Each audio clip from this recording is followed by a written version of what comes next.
There we go. All right. Hey, we're live. From Live. PowerTest 2022. You hearing us, Kyle?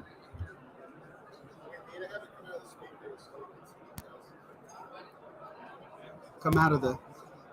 You can't hear the speaker over here? No? You can't hear it? Testing.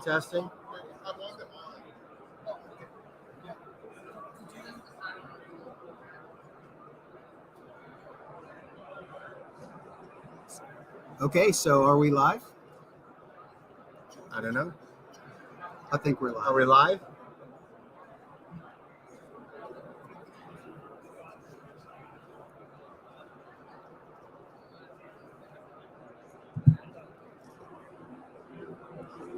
There you go. We're live? Okay. A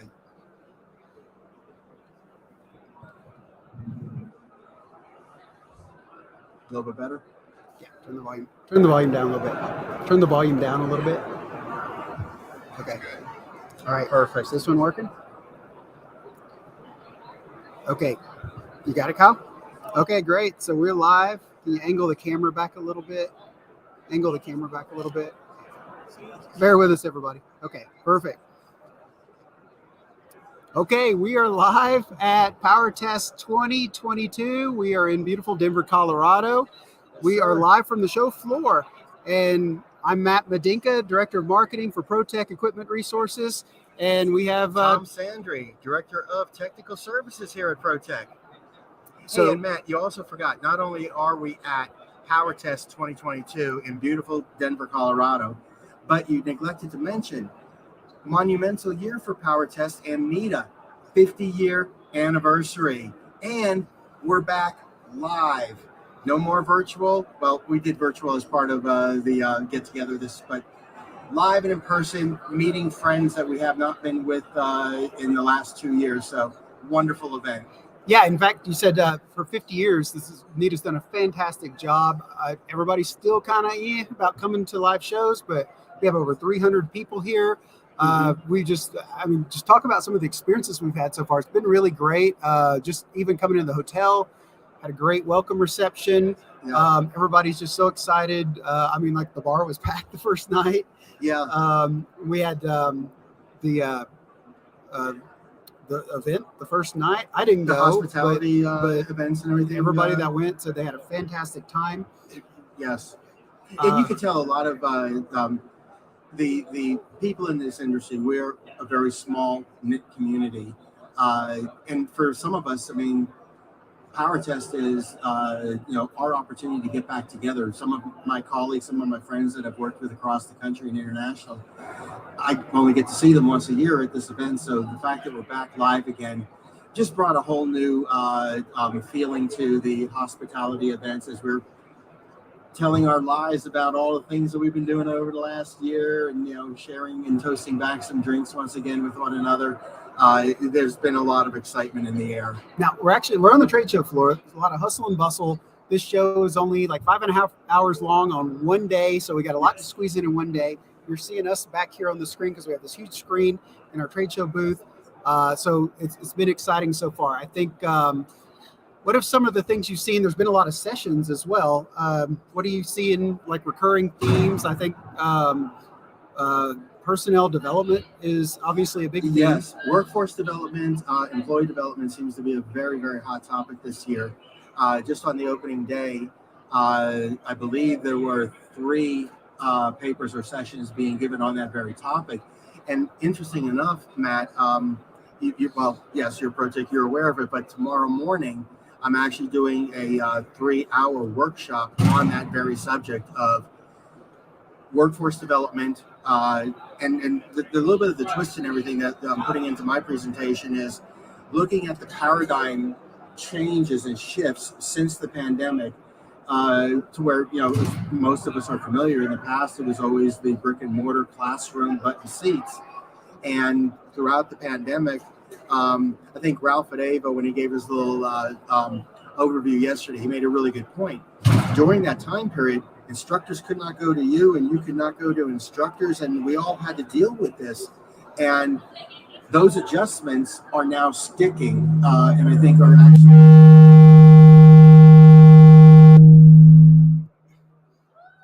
Whoa. Party foul. Okay, Tom's mic's feeding back really hard, so we're gonna slide my mic over here for a minute. So Tom, that was just my stomach growling, Matt. I didn't have lunch today. I apologize for that. But yeah, one of the big things is this paradigm shift now, where the world of virtual trainings is really coming into age, and I think a lot of what accelerated the acceptance curve has been the pandemic and some of the difficulties that is placed upon us. Yeah, and that's something that Ralph demonstrated with AVO Institute last night. They're doing this virtual reality training, so that's exciting thing that AVO has coming down the pipeline. We have some interesting things as well too. So in addition to that class you're teaching, we're also launching in March. We have a new program. Do you want to tell us a little bit about that? Absolutely. Hold on, let's turn your mic back on again. There we go. Okay, so we were just saying we have a new program coming out in March. Yes, in March, we're going to go ahead and launch electrical safety training. Basically, the title is Electrical Safety for the Qualified Electrical Worker. Now, obviously, this really draws quite heavily from both OSHA and the NFPA 70E. For my Canadian friends, the CSA Z462. And what we're going to do kind of unique in it, Matt, is, coming from the test companies, I do understand sometimes the burden and difficulties of getting students enrolled in this very critical class. And it is mandatory. I mean, you people have to be qualified and compliant with OSHA, obviously. Now, the first class, they want you to be in-person instructor-led, correct? Yes. What OSHA and what 70E really wants is they don't want video service. They don't want somebody to read the book to you or you watch a video and now you're left to making your own conclusions. So really the essence is interaction. Now we're going to be offering this on a monthly basis in a virtual classroom, but the virtual classroom will be live instructor led. We will have obviously the for all that have cameras and everything, so we can be looking face to face, interacting, real-time questions and polls, and again, the wonderful world of the pandemic. 2 years ago, you would have asked me my opinion on it. I might have been a little bit on the negative side. I'm kind of old school, but living through this and seeing where we've taken this platform and my ability to teach in this platform, I'm actually finding it in some areas, like for the electrical safety, being a very superior platform. So we're really excited about that. Once a month, open enrollment. So if, again, you just have a new hire, one technician, but you need to get them trained, well, every month, we're going to be holding this for you. Yep. So we're going to max the class out, though, at 30. So once we roll it out, once we put everything on social media and send out by emails, enroll as quickly as possible, because it'll fill up. And this, we have a global audience for this class as well. We have just even like on our monthly webinars, we'll talk about that soon. We have like people from 11, 12 countries already. We've just done our third one. So that's really exciting. People are like coming online at 1 o'clock in the morning to see our seminars. I'm feeling that, based on the international audience we're getting on those monthly webinars, I need to kind of learn a second language. And you did say Zed a while ago. I did say Zed for all you Americans. There you go. I speak Canadian now. I said Zed. So we have. Did I get it right? You got it right. All right. Yeah, Canadians are watching this right now. Okay, so let's talk about some other things real quick. Just from the conference, we had a really great new product forum yesterday evening. It was exciting. And, a lot of people got roasted from Ron from Shermco. He's a great MC. Beware of Ron. So let's talk about some of the things we saw that were interesting. I think we saw Protec had a really nice mini package coming out. Yes. I've always been a big fan of the Protec products.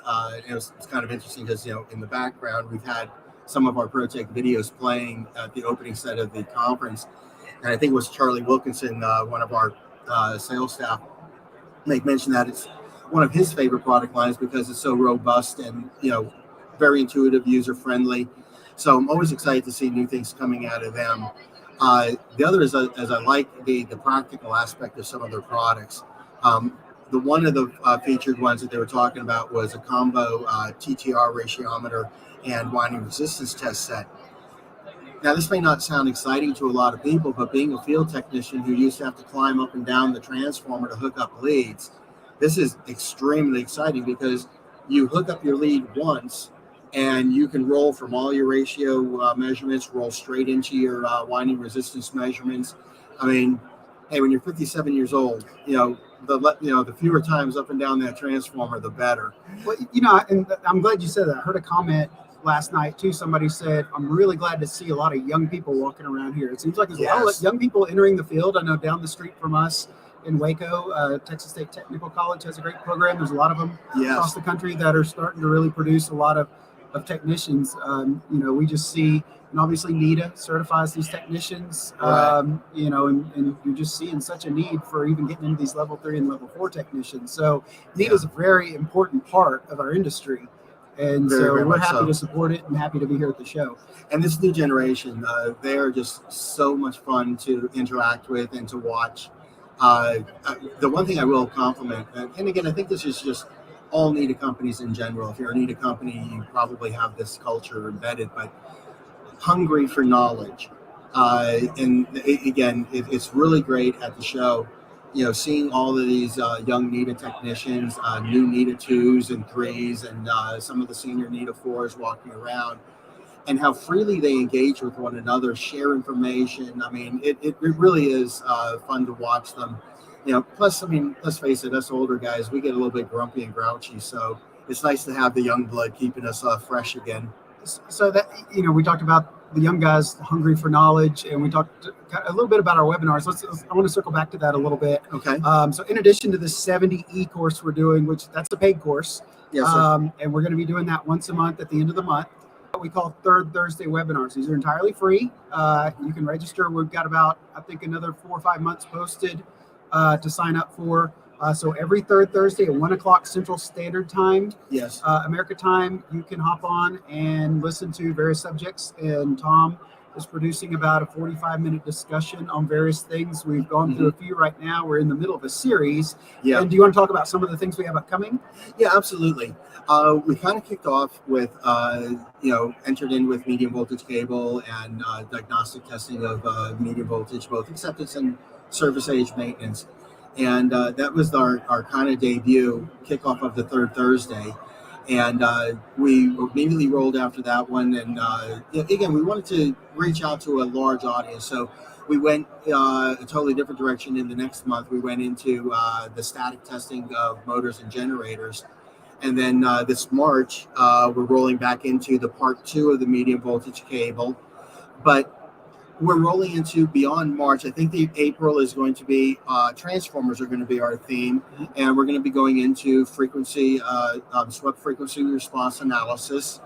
Then I think we're going to do a path into ground testing, and then I believe we're also going into circuit breaker and timing curves or something like that. I think I don't have my list in front of me, but we're trying to keep it where there's a little bit for everybody every month. I mean, predominantly, if you just work with breakers, there's going to be breaker material. Transformers, lots of transformer material.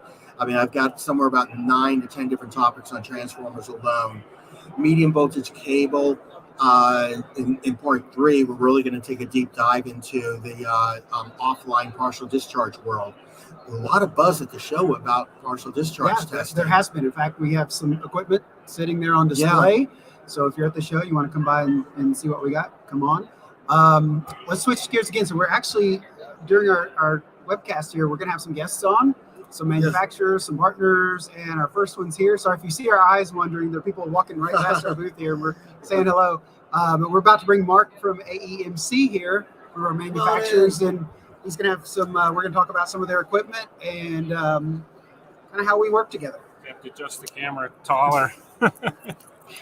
Okay, we're gonna. How you doing, guys? We're gonna share a mic here. So awesome. Let's make Can sure you we're hear talking about. Yeah. So, man, did you play in the NBA? You're like, it's funny when I go to Mavericks games. One of Mark Cuban's innovations was he saw all these 7-foot tall guys sitting on these little fold out chairs like that, and so he made the adjustable taller cushy chairs, and they started taking those mobile, and now the whole league does it. So it's kind of funny. Yeah, but it's like I don't feel your pain, but I understand. I would have your liked pain a in stand-up these chairs. desk a long time ago. Yeah. I think I used to work at a drafting table because it was always taller. Great. So Mark, introduce yourself. Tell us who you are. So my name's Mark Van Til. I'm with AEMC Instruments. I've been with them, about 6 years now. I cover the West Coast for AEMC. I live up in Northern California, so I travel Southern California all the way up to the Canadian border and inland, maybe to Idaho, Nevada. So we're pretty busy keeping people happy out there. I used to work with some of your teams guys out there, you know. I think I was one of the guys who helped set up you guys buying a bunch of our pals to begin with. We did, yeah, that was crazy. Like last year, we needed 50 pals, and so we were buying up everything we could find. Right, and it's a great product. Yeah, so let's talk about that a little bit, because earlier you were saying the 103, you've made some new adjustments to it. The PAL 103, what we have available right now in some of the new parts of our data view software is there is a new report template in there. One of the things that people mainly use the PAL 103 for is to do 30-day load studies based on the NEC code. Okay. And so there's a new template in the newest release of data view software that's actually an NEC 220.87 template. So when you automatically, you don't have to create your own report. You just have to select that template and create your NEC report. Mm-hmm. And a lot of things that people don't realize too is that you can actually make your own templates too. So if you don't like the templates that we have for you, we give you a couple of templates. Okay. But everything in the data view software is customizable. And then you can tweak the look and feel. Exactly. You can create your own template to meet your own needs. You can put your own company logo on there. People don't realize that in there there's an address book in there too, so you can put the technicians in there who did the testing and put on there. Really, I think one of the most powerful things that AEMC offers is our data view software, because it's free. Number one, people have to pay for it. Nice. You don't have to pay a seat license for it. Mm-hmm.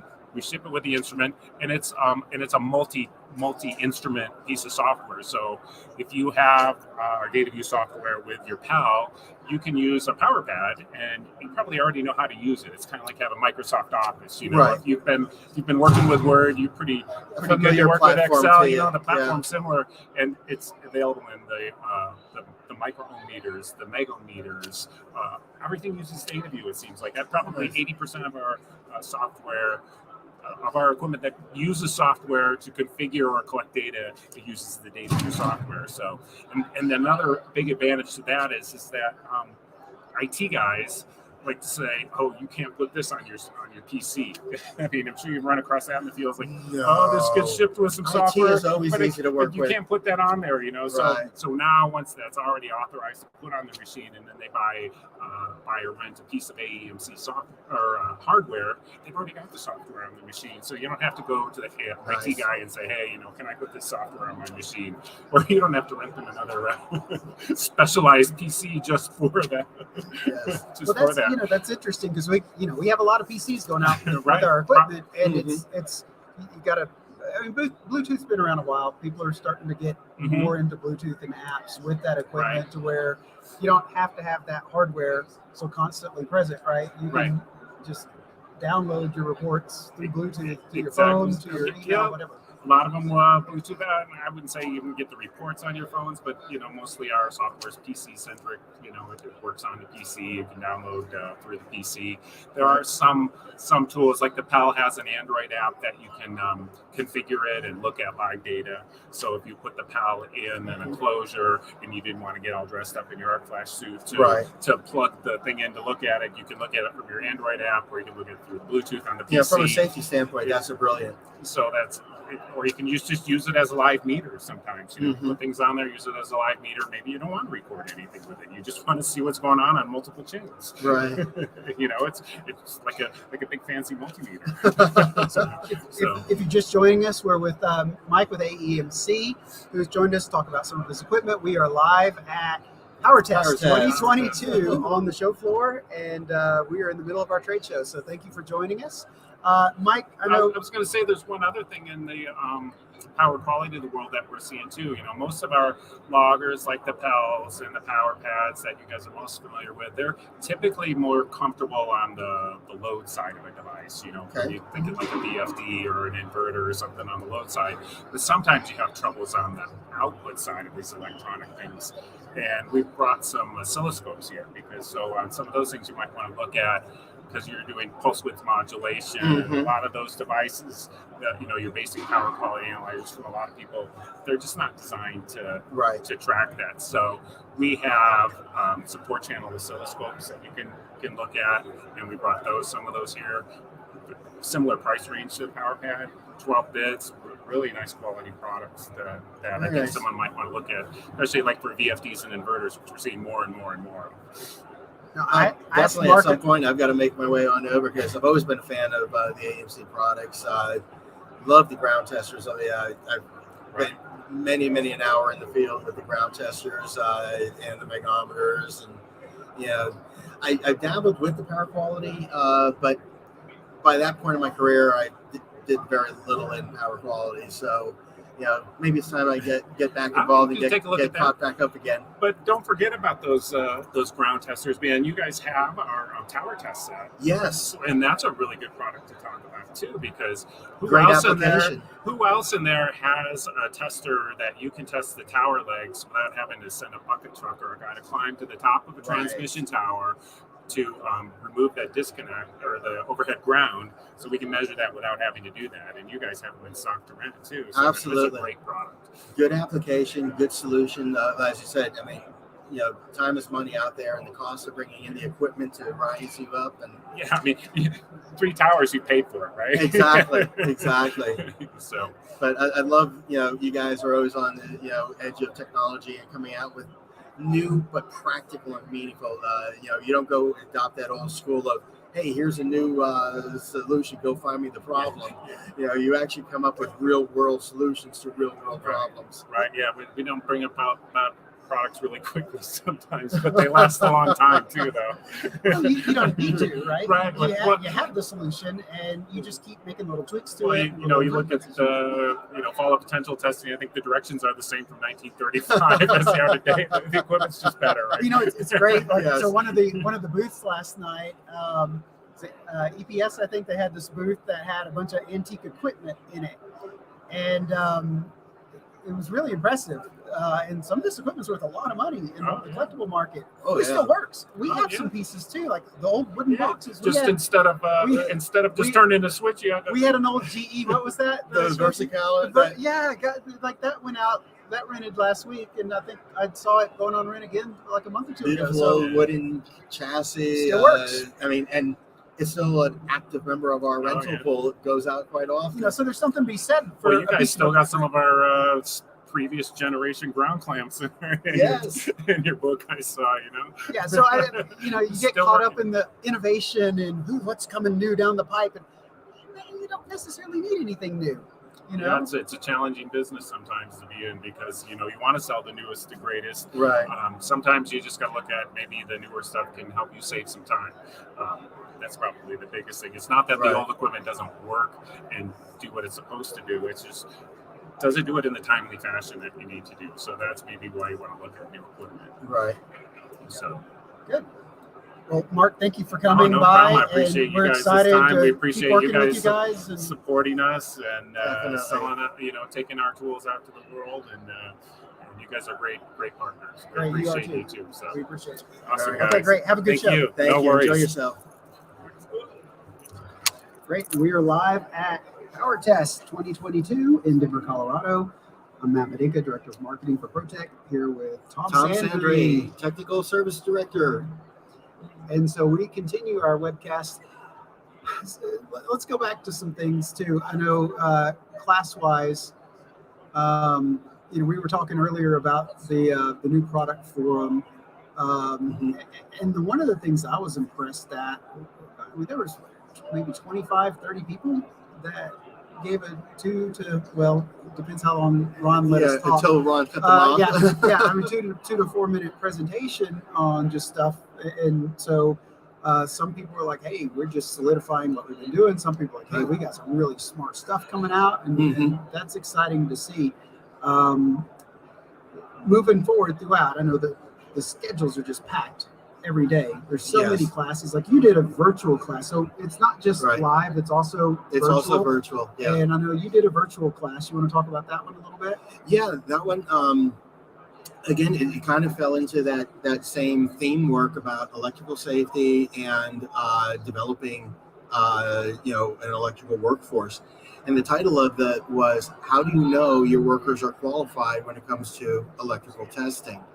And the essence of the paper and everything was, it's obvious to many organizations that, the worker that goes out there and is expected to work on a live energized, well, obviously they need training and understanding to become qualified to do that task. But they sometimes forget that there's a plethora of other workers that are out on that job site that are non-electrical workers or non-qualified electrical workers. They're not expected to work on the energized, but they're on the same job site and they have to have electrical safety training. So what is the level of training and everything that we need to provide to these type of workers? And these are the painters, the cleaners, the welders, the machinists and fabricators and everything that you find on, numerous job sites and everything. They also need the electrical safety training. Don't put them in a class that you would, put your qualified electrical workers in, because, material's going way up over their head. But gear the training class to what they need to know so that they can navigate around a job site, know how to keep themselves safe, know what their restrictions are, what they can do, and most importantly, what they cannot do. So that was about a 45 to 55 minute virtual presentation that we kind of launched. I think that launched Monday at 8 a.m. At the opening of the conference. Yeah, so if you have access to PowerTest TV, it'll probably be on PowerTest TV. Yeah, and if you do have access to PowerTest TV, the one thing I really like last year when we did the virtual conference and we were all on PowerTest TV, I love it because it's not just a one-time watch. I think last year, all my PowerTest TV that I signed up for, I had like over 90 days access to it. So it was kind of fun. I was able to go back and re-look at presentations or play back certain segments, get all my notes straight. So there's, again, I appreciate everybody that came here live because I'm just having an absolutely great time hooking up with old friends. But if you did do the virtual, there's still a lot of great benefit in the virtual world as well. Brett, come sit down.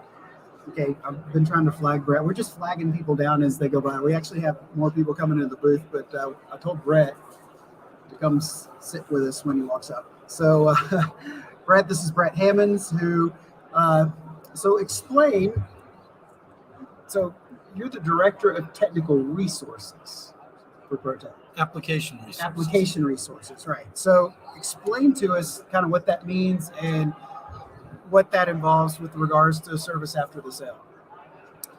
Yeah, so there's testing philosophies and everything that go along with the application of the equipment. And sometimes we get calls from folks that have an interest in it doesn't as much have to do with the equipment they're using as what it is they're doing with it. So application resources, I'm not sure where exactly that might have come from, other than I try and help folks with the methodologies, how to apply the equipment. And sometimes they want some help and understanding when they get something that's maybe not quite as what they expect. So we try and figure through some of that with them. And again, I mean, I like to be the hero at the end of the day when somebody has an issue or an understanding kind of thing, but I can't always be that person. So I can lean on other folks like Tom here or the manufacturers themselves. If I still kind of feel like I'm the hero, if I can get them to whoever it is that's going to be able to help them out. You get them through a tough situation, directly or indirectly, you are that hero. You got them off the ground and running. Yeah, and of course that sometimes involves internal kind of things, and of course the end user of the equipment as well. So it's lots of fun. I enjoy doing that. I feel defeated if ever I'm not able to help them get to where they're going. So Brett, you answer about like 600 phone calls a year, right? Something like that. It's a crazy amount. A year, a day, a week? It's kind of up and down in that, I may get smothered in an afternoon, but maybe the next day I only get one call before lunchtime and that kind of thing. So it's kind of up and down. But if I'm staying busy, that's great news. That means people are working and earning money and accomplishing what their customers need. Now, Brett, important question. So you hear some noise in the background. We have one of those boxing games, and I think like what's the 804? I think is the high score right now. What was your score? Yeah, well, I just kind of walked up and pushed it, so I think it was a 1, maybe like that. We need to have like an internal Protec staff competition, I think, on that thing before they take it away. Oh, I won't win. I know that. But, I wouldn't either, for sure. So I know we have some great videos that you've done. We don't have a lot yet, but we're working on making some more. I think we did the TTR testing that's online right now with the Raytech. Yeah, we did that. I think we did a joint thing with Megger and their SPY 225 unit. And then also we plan on doing some others that are maybe just short little segments that are technical tips, things that we've run into or commonly hear about equipment that'll just help folks not have to struggle with any of those things out in the field. Right. Yeah. And you just, back in November, you had a great article published in Pumps and Systems magazine. What was that about? That was had to do with tip-up testing, power factor testing on rotating machinery. And so those are things that are helpful. Well, as I've heard it in many of the presentations that I've been able to attend so far this conference, there's only one piece of the puzzle just leaves you wondering about, Right. just exactly what may or may not be wrong with a piece of equipment. And it's much easier when you have a number of pieces of the puzzle. And so Mhm. tip up is one that will allow you to track the deterioration or the ionization within an insulating material. So, I think Tom has some experience with that. This is kind of weird because Tom is on my right, but on the computer that I'm looking at here, he's on my left. Okay. Brett's freaked right now. We're all there to psych you out. Yeah, it's doing a good Hey, job. you're also on the screen behind you too. By the way. Oh, yeah, I didn't even notice that. Oh, so it's funny you talked about little kind of tidbits coming forward, little short information segments, and we actually have a name for that internally. It's called Brett's Bites. Oh, yeah, that'd be great unless somebody else does it. Tom's Bites just doesn't quite sound the same.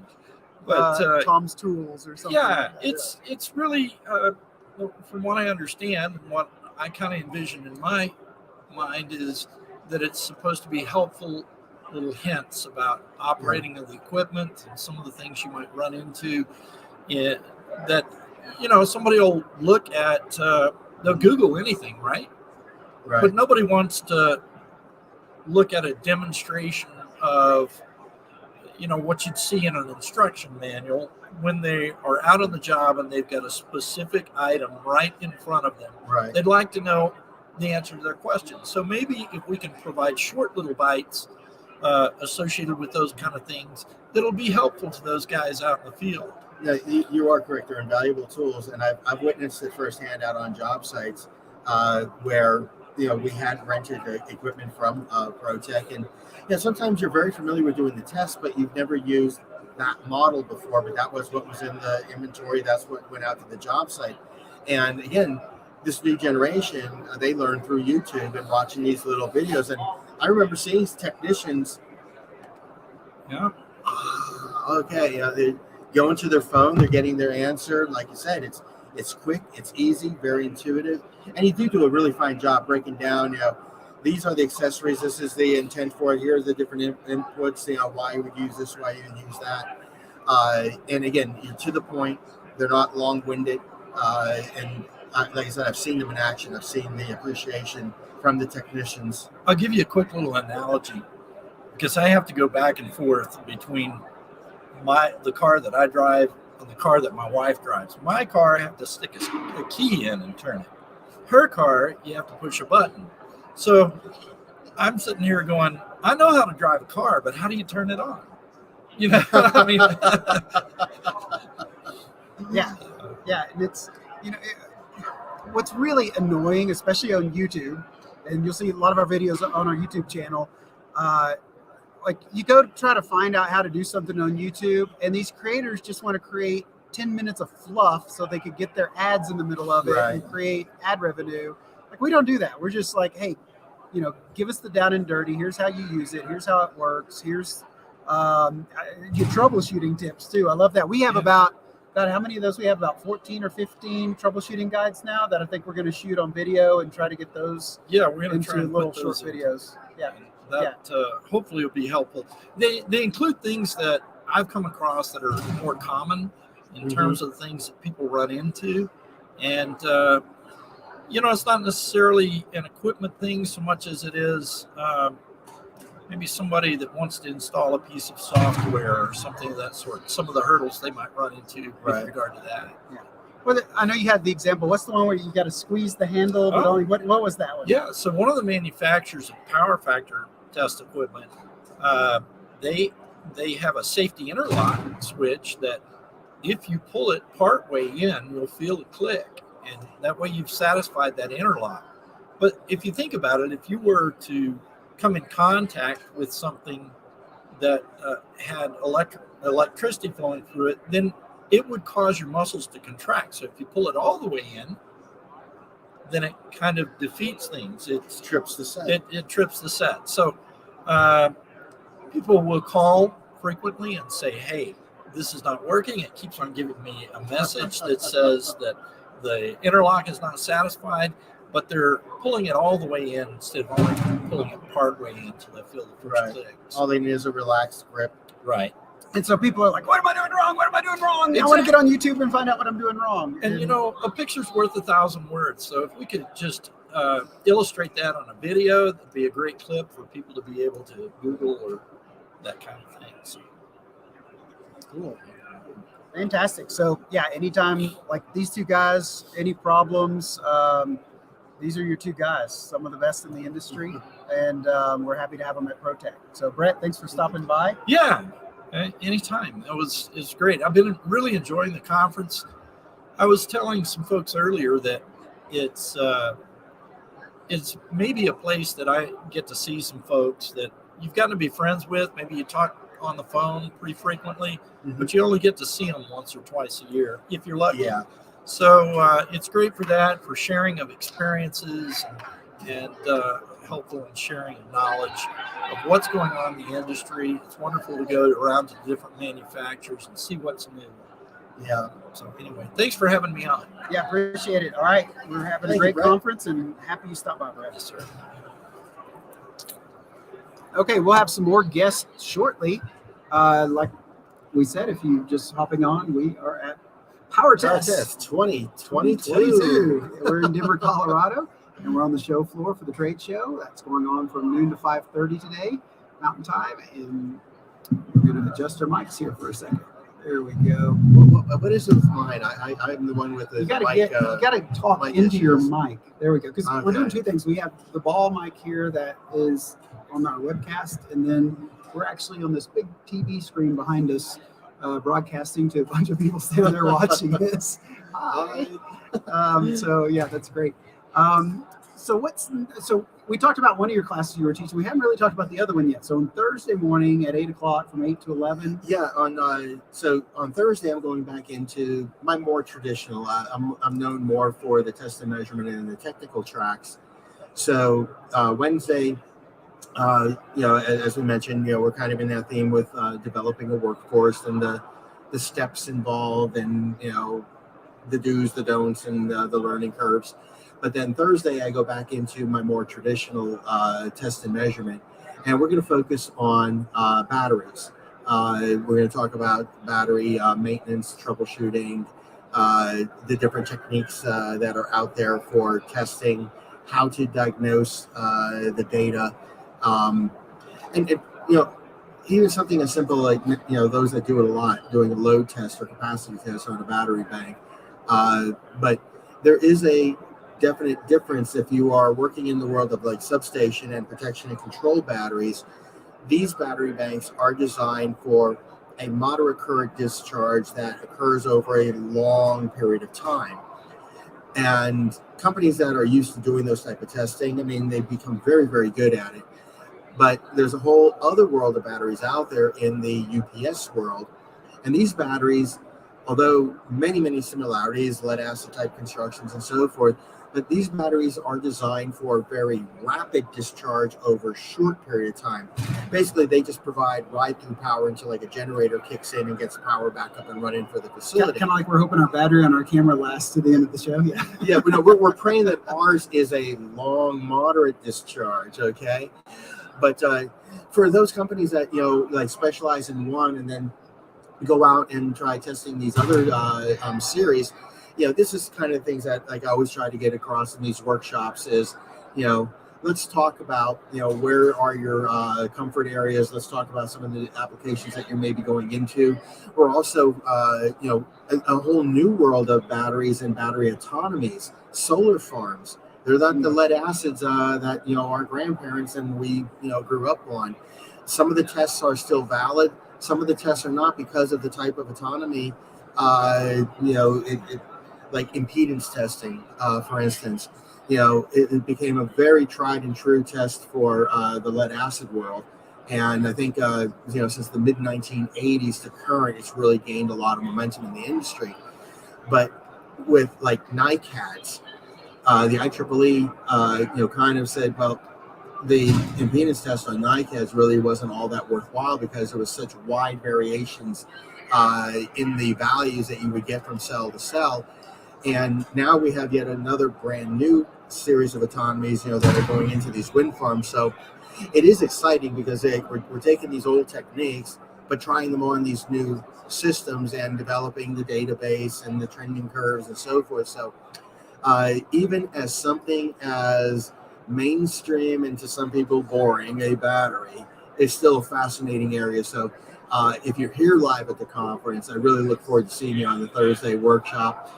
If you couldn't make it, I don't know what to tell you. I don't know if they're filming it this year. Sometimes the NETA folks will come in and will film these sessions and then make them available off the NETA website, but I can't say they're doing that or not. Yeah. So, and you're going to have a live battery array there, right? So, yeah, we've just put together a simple little test rig, 4 deep cycle batteries, 48 volt bank. But we're going to actually go through the process of hooking up a load bank on it. We'll do both a constant current and a constant power type discharge on it. We'll demonstrate, the ohmic measurement and trending techniques with it. So, depending on how many people, it may be more of a demonstration. If it's a smaller audience, we'll let people come in and actually, do some of these hookups and make some of these measurements themselves. They need to take your safety class first. That's right. That they do have to, because they have to understand, batteries cannot be turned off. So technically speaking, ladies and gentlemen, every time you work on a battery, you are doing energized electrical work. Very good. Very good. So I think we're coming into... we need to change the battery. Okay, hey, we're going to change the battery real quick. We're going to lose our video signal for just a second, so we're going to keep talking. And so you know what we need to do, Tom? I got to find our sheet because we've done a couple of webinars now, and I think going back to our January webinar, one of the things we haven't done yet that we plan to do. CEUs. Well, not just CEUs. We're doing the... Oh, we're back. Okay, good. We have a list of questions that we didn't answer.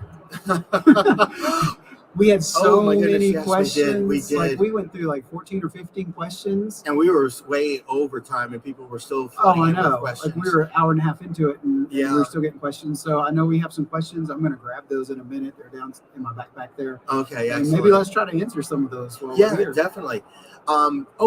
You hot off the press, you probably are going to be excited because I haven't told you yet, but I figure I'll do it live. In my past life, I created somewhere around 56 different courses and webinars and so forth over my career. And I was talking to the phenomenal people here at NETA, and I was just asking us, now that I'm in this new role, what do I need to do on some of these courses that I am the instructor and everything for? They were awarded CTDs. What do I need to do to go ahead and get the new packages allocated? And basically, it's like, well, is there any real major changes to the content or anything? I said, no, the content is the content. I mean, we obviously changed the look, the feel a little bit. Brought it into a little bit more of the modern age. But I said it's the training is the training. There's only so many ways you can TTR or transformer or power factor or whatever. And they basically said, oh, well, we'll just soundboard it off of the committee, and probably we'll just go ahead and roll those CTDs straight on over to your new offering. And I got the confirmation that is what is going to happen. Fantastic. So all of our monthly webinars, we will have NETA credit for. And we applause from the audience. So all of you procrastinators that are NETA 4s and you need your 48, we'll see you in December as you flood to us to take these courses. Exactly. And in addition, just to the NETA credit too, we're getting IEEE credit for the. Yes, we're getting the CEUs through the IEEE. Yeah, so if you're PE, then you can submit that. There is a cost to it. Yes, IEEE does charge an administrative fee for the processing and everything, but it's very reasonable. And again, if you're a PE and you need to keep up with your credits, I mean, hey, only 45 minutes of listening to my voice and you get some credits. So, So we got our January's officially accredited now, and our February with IEEE. Yes. And so if you are on our seminar, on our webinar, and you want to get those credits, we'll be sending out instructions to you shortly on how to claim those credits. And moving forward, I think we'll have NETA credit. We need to try to retro claim the January and February ones too. Well, since it was the same training course, all we have to do is make sure that they have their certificates so that they can submit them. But basically, when NETA receives these certificates, they're going to look at the course title. And, oh, yes, that isn't approved, and you have X amount of CTDs for that course. So it's really, after the event, making sure that you get your certificate and hang on to it. Yeah, so you get an email afterwards, and there's the little CAN certificate that is auto-generated from the system that will send you a certificate. There's a little button that says "Get my certificate." Make sure you get your certificate so you can submit it for credit. Absolutely. Yeah, great, fantastic. Okay, so I'm just trying to think of some of the questions that we didn't cover from our last webinar. We were doing, it was a bit like kind of went along with Brett's article a little bit. We were doing rotating machinery. In our We were doing the static testing of motors. I love the guy said, when we measure this, like we were talking about earlier, how like Megger is becoming a Kleenex or a Coke. Right. No, I really want a Dr. Pepper, not a Coke. I just said a Coke. Right. So that's kind of funny. I love that question. Well, and it's interesting because, motors, honestly speaking, it's an area that I don't get involved in as much as like transformers, breakers, cables, and so forth. So prior to that particular webinar, I had to go back to the IEEE guides and stuff like that and kind of refresh myself a little bit on motor testing and everything. Just kind of, get the cobwebs off the old brain cells and everything. And it's kind of interesting because one of the terms that I remembered back in the day, but it struck me funny rereading it again, where like in the world of cables and so forth, or any other type of insulation resistance, I mean, you hear the term, we're going to meg the circuit, we're going to do an insulation resistance test, something along these lines. But one of the common phrases in the motor world, because when you're doing the insulation resistance test, a lot of what you're really picking up is the surface tracking along the end windings, dirt contamination, so forth, getting into the stator. And in the IEEE, they actually refer to it as the dirt test. I don't know, maybe like some of you, hardcore motor testers are like, well, that's not so funny, but it just tickled me. I just chuckled when I read that, the dirt test.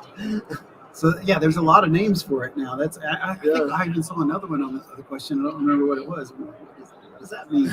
So that's good stuff. And so if you watch our webinar, also know there's you can download the slides to it. During our webinar, we offer that. We do a handout that has all of the narrative. So if during the webinar, I mean, because sometimes in the field when you're watching this, maybe you don't have good bandwidth, you get some dropout, the audio is not coming through as clean as. The nicety is the downloadable PDF that you get from the site actually has all of the content narrative, so it's almost like downloading a workbook. Yeah, and we'll have these on YouTube shortly. We haven't yet. The replay's been available to people who didn't make the course that signed up for it. Right. But we'll put it up on YouTube for everybody, and we'll put a link to those handouts as well. So if you haven't seen it yet, you want to watch it on your own time, we'll have them on YouTube shortly. Well, we've just been busy working on this conference, man. Yeah. I say like, oh yeah, I've been putting in many hours, but I mean, come on. You've made Matt, you've been living and breathing this thing. Webinars in the last week. Yeah. So I think it's obviously this is in Protec's wheelhouse. Everybody here is 100% our customers, our vendors, our suppliers, our partners. And so that's what makes this conference really special for us. Yeah. And we go to a lot of conferences throughout the year. We probably do a dozen or so. And we'll go to, like a NETA, which is a great show. Right. But maybe 25% of those is going to really be our customer base. So, this is the special place for us that we like to be. So we put more effort into this one than we may. Absolutely. Yeah. It actually, Matt, I'm a little bit surprised at you. Why? You covered, Tom, what are some of the new things you're doing? You brought up the third Thursday. You brought up the qualified electrical worker training. But there's one that you forgot, Matt, and I'm rather shocked that you forgot it. Oh, were you not listening to our boss when he was giving the new product overview?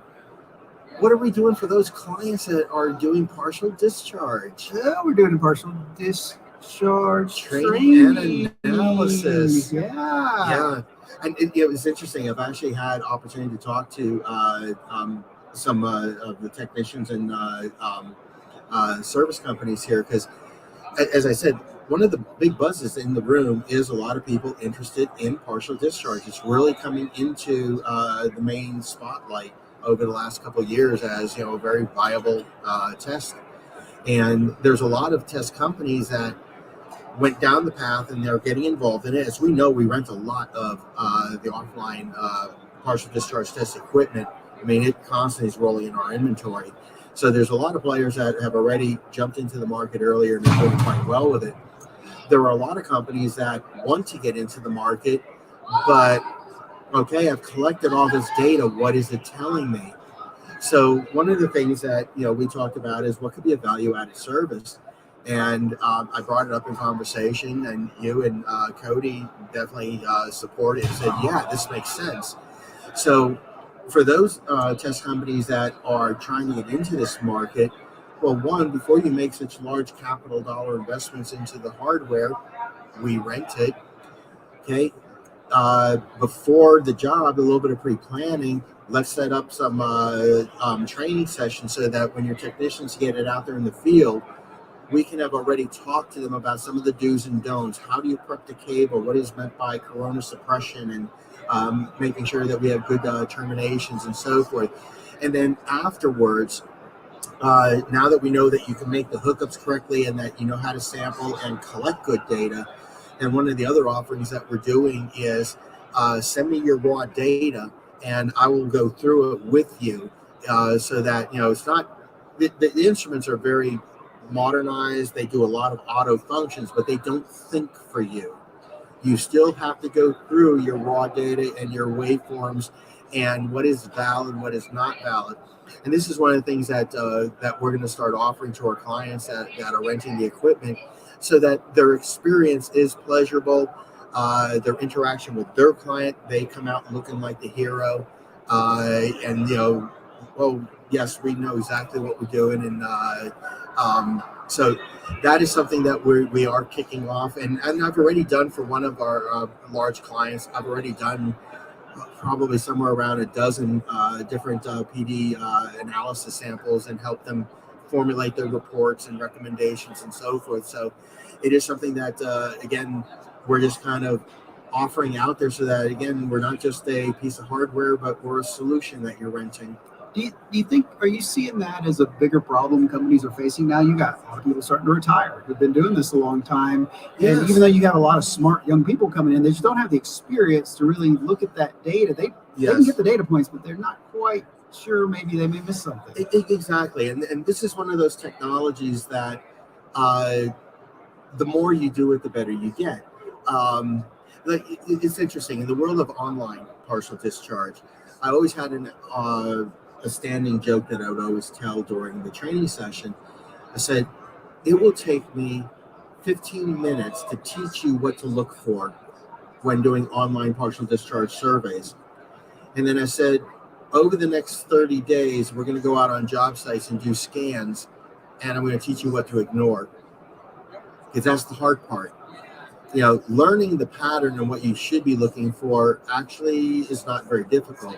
But when you get out into the real world, when you really think about online PD, think of a radio receiver.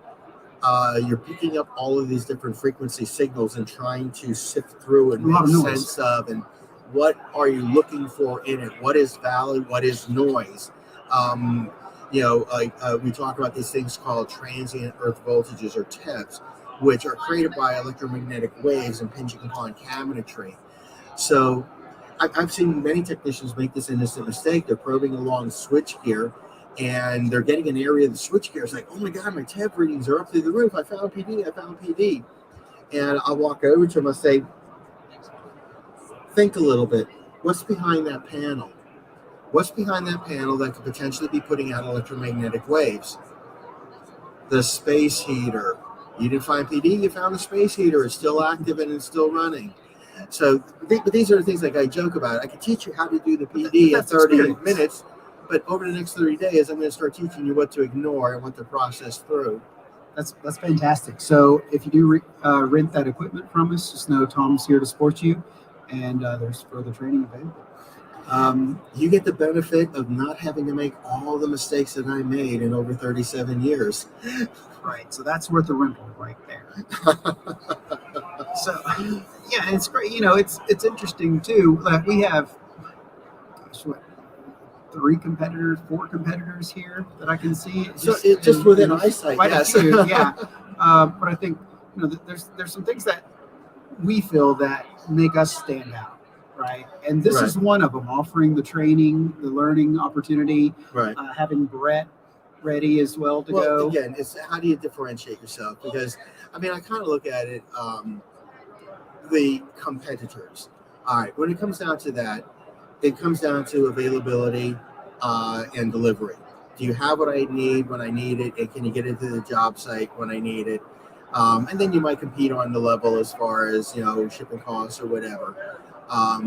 But you're dealing in a very one-dimensional world. I've got a piece of hardware showed up at the job site. And if you're an experienced user and you don't need the technical help, maybe that's really how you differentiate one provider from another, is who has it and who can get it to me reliably and clean and functional out of the box. But to a lot of others, the renting is just a small part of the overall solution, because like I said, sometimes your company owns brand X, but you've got this big job, you need 10 extra sets, and you now got brand Y coming in. It does the same test, but your guys are unfamiliar with using it. Again, I think this is where the differentiation in our offering comes across. We have people like Brett, that will take calls 24/7 and will get you over that learning curve. That may not only did it arrive on the job site, but we're going to ensure you get the best utilization of it and the best return on your investment. Sure. And then, there's a geographic thing at play here too. We have 8 locations across the United States. We ship in Canada too. So, you got, hey, a quick delivery in upstate New York, or you got shipping it overnight all the way from Dallas. That is a very key feature that, recently, Matt, you and I lived it. I've got a swollen up knee as a result of it. We had some ice storms here in Dallas, Texas. Well, not here. We're in Denver, but in Dallas, Texas, we had some ice storms. We don't do well with ice, by the way. Well, it was to the point where FedEx was not doing pickups or anything like that. Now, if that was our only facility, all those clients that were counting on us, we would have let them, the weather, but still, we would have let them down. We couldn't ship product. Yeah. But the fact that we have 8 centers strategically placed across the country, we just rolled our Dallas orders and fulfilled them through our other centers, and our clients got their products when they needed it. We were still open. Yeah, absolutely. Yeah. In fact, it wasn't just Dallas too. Like that whole system, you remember, it was rolling all the way up through New Jersey, and Atlanta was still open, Chicago was still open, Reno was open, LA was open. We had choices. Exactly. Right? We had options. And we were talking earlier about trying to round up. I think we had about 40 or 50 Pell 103s we needed last year. That was during Snowmageddon. Was it? And, okay. Yeah, and so we were like running every Pell 103 we had in Dallas in the middle of Snowmageddon to DFW Airport to get them out. And the funny thing is, they were going to the West Coast where it was sunny and warm. Well, that was one of the things when I rejoined Protec back in November that. Because it was about eight and a half years we kept in contact. I was more of a customer than, an insider and everything, and always used the service. But when I was coming back into the company, I was a little bit nervous as to, did the culture change? Did all the growth and everything that Protec went through, did it change any of that core culture? And I was so happy to find the answer was no. The culture is still there. And the culture I'm referring to is these guys are problem solvers. When you present them with something, you can go to any of the workers anywhere throughout our facilities, a delivery driver to, a cleaning technician to whatever, and you present them with a problem. So many times you get this, we can't do that. And not in our world. And I'm proud to say that, our guys, the reaction will be, how can we do that? And then they'll start working toward the solution. That's refreshing. It's a great bunch of people that I'm honored to be back and able to work with once again. Yeah, what's great when I started working with Protec, I inherited some Tom Sandri videos from your first go at Protec, when I had hair. 2014, I think they were when they went up, and I was just like, oh my gosh, who's doing the camera? It's like so shaky, and what you were saying, in between orders, we were just doing the camera work, and so you can see we did this great welcome back Tom video, and we had a lot of that footage in there.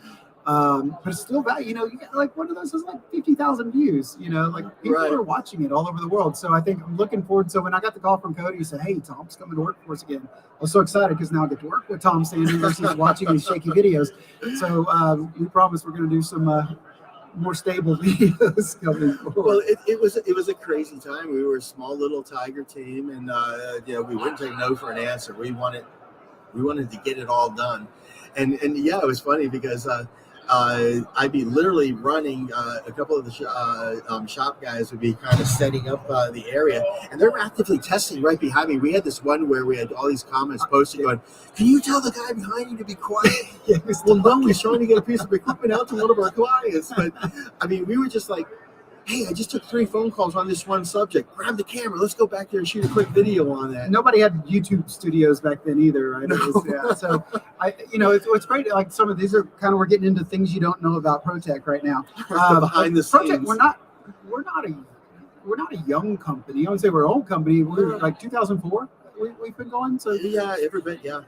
So we're almost 20 years old. But what's interesting is the last 2 years in a row, we made the Inc. 5000 list for fastest growing companies. Yes. So, we're doing that as a 16-year-old, 17-year-old company. But here's the And we're interesting. going to make it again this year. Yeah, here's the interesting, and it kind of goes to the subject matter that is, we talked about the developing of a workforce and everything. The one thing that is very, very interesting, and again, stepping into or back into the Protec world, because, like I said, there was about an 8.5 year gap there that, I was not part of all the growth that you guys had gone through. But stepping back into it, we had a phrase with very rapidly growing companies. Some chase the growth and they try to get caught up with where they're at right now. But unfortunately, are still, having difficulties and struggles with the workforce, getting them to where they need to be for the volume that they're doing. And not saying that there's not opportunities, there's always opportunities to improve and get better and better. But at the rate of growth that Protec has gone through, one of the things I was most impressed about when I stepped back into the organization was I would have to put you in the category that you were an organization that was leading the growth and not chasing it, because you've got processes and procedures and plans and everything that, again,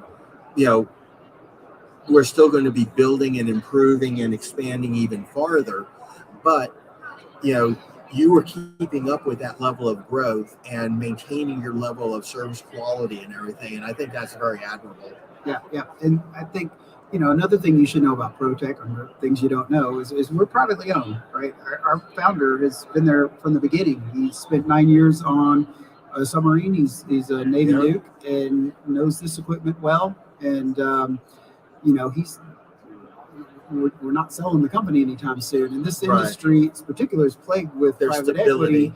Yeah. And, we're niche industry, and private equity loves this type of niche. And so that said, typically your private equity guys come in, they buy the company, they lay off 20% of the workforce, then they pay themselves a dividend, and then they lay off 20 more percent of the workforce, and then they try to get it ready and pump the books to try to sell it again. And so, oh, great. Hey, our next guest is here. It's Paul from Protec.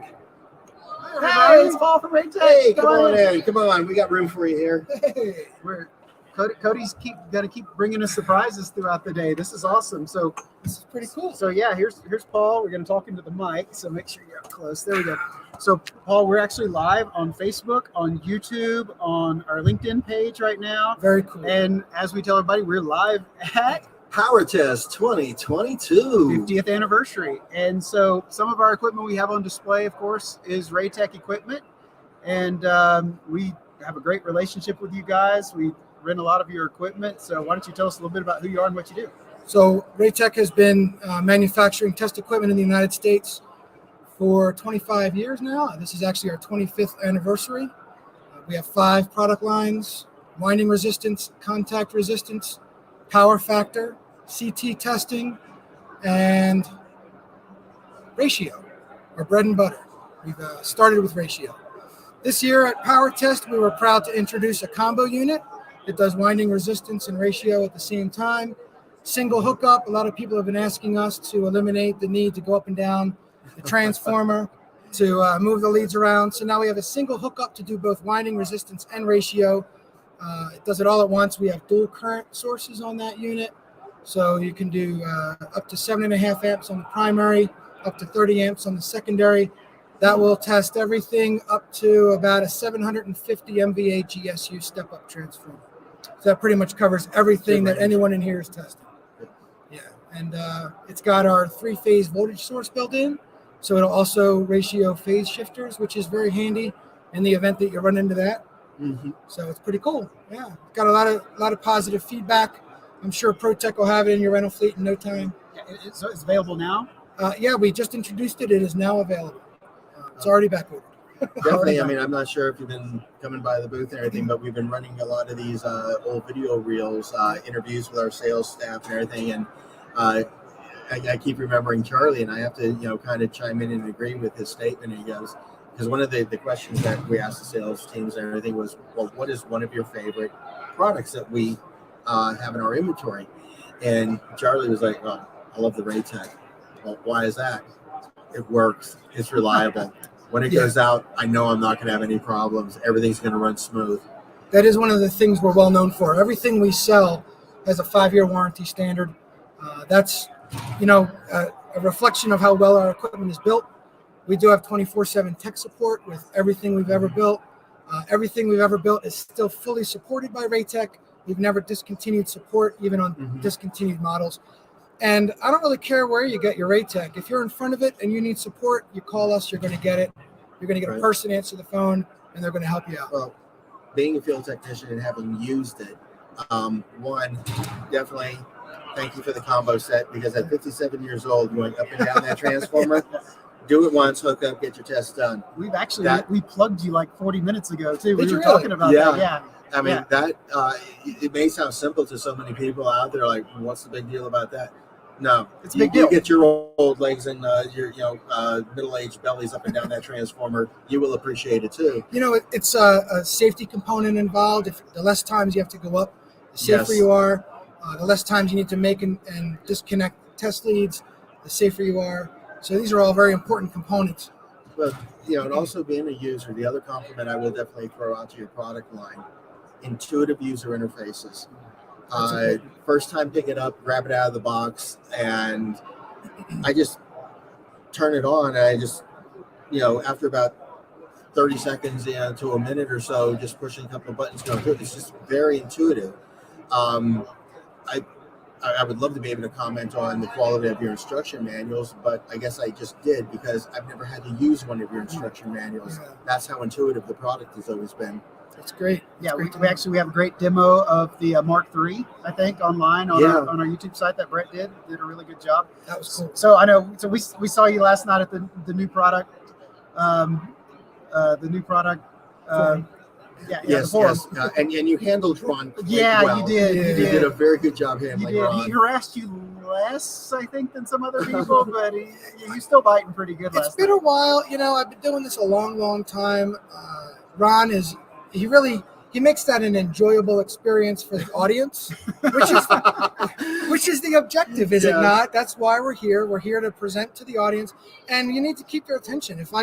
If everybody gets up there one after another and drones on about some boring new product, no one is going to be awake by the end. So it's a lot of fun the way Ron keeps that moving. 25, 30 people doing their spiel. Yeah, exactly. Well, it's interesting because there was a period of my time, during my first time at Protec before I went to work for the service company, and I was in that hot seat. I knew Ron and everything, but I didn't really know him very well or anything at the time. And I'm the young buck and everything going up to give the quick little 3 minutes and overview. And I'll tell you, there's a lot of pressure when you really don't know this guy. I was like the 27th person in line or something like that. So I'm watching this. I'm sweating bullets and everything when I get there. And I remember Ron's first word, he goes, "Relax, son. I'm not going to bite you." There were a couple of young guys up there last night, and they were petrified. Yeah. There was a kid up there, first time at NETA doing the software. It was blue sky. Yeah. I was really impressed with the way he handled it. He was cool as a cucumber. Although Ron was quick on the mark with where he closed out with Willie Nelson. Guys. Yeah, that was good. I think the kid was a bit young to know Willie Nelson. He was just. I'm not sure he'd even been shaped yet. So just a babe. But no, he knew his stuff though, and that's some really great software, by the way. Maybe we can get him in the booth later to talk. Yeah, I actually earlier I was walking around before they actually opened up the official floor and everything. I was very curious. I wanted to find his booth and I couldn't remember what booth he said he was at. But at some point I wanted to go over and get a little bit more of a tour, because I was very interested with what he was talking about, and obviously he couldn't give a detailed overview or anything, not without Ron razzing and moving it on. But so Paul, tell us what's coming down the pipe for Protec. Do you have anything? The mini ATOS is the newbie. We're going to be promoting that product, getting it out into the market quickly.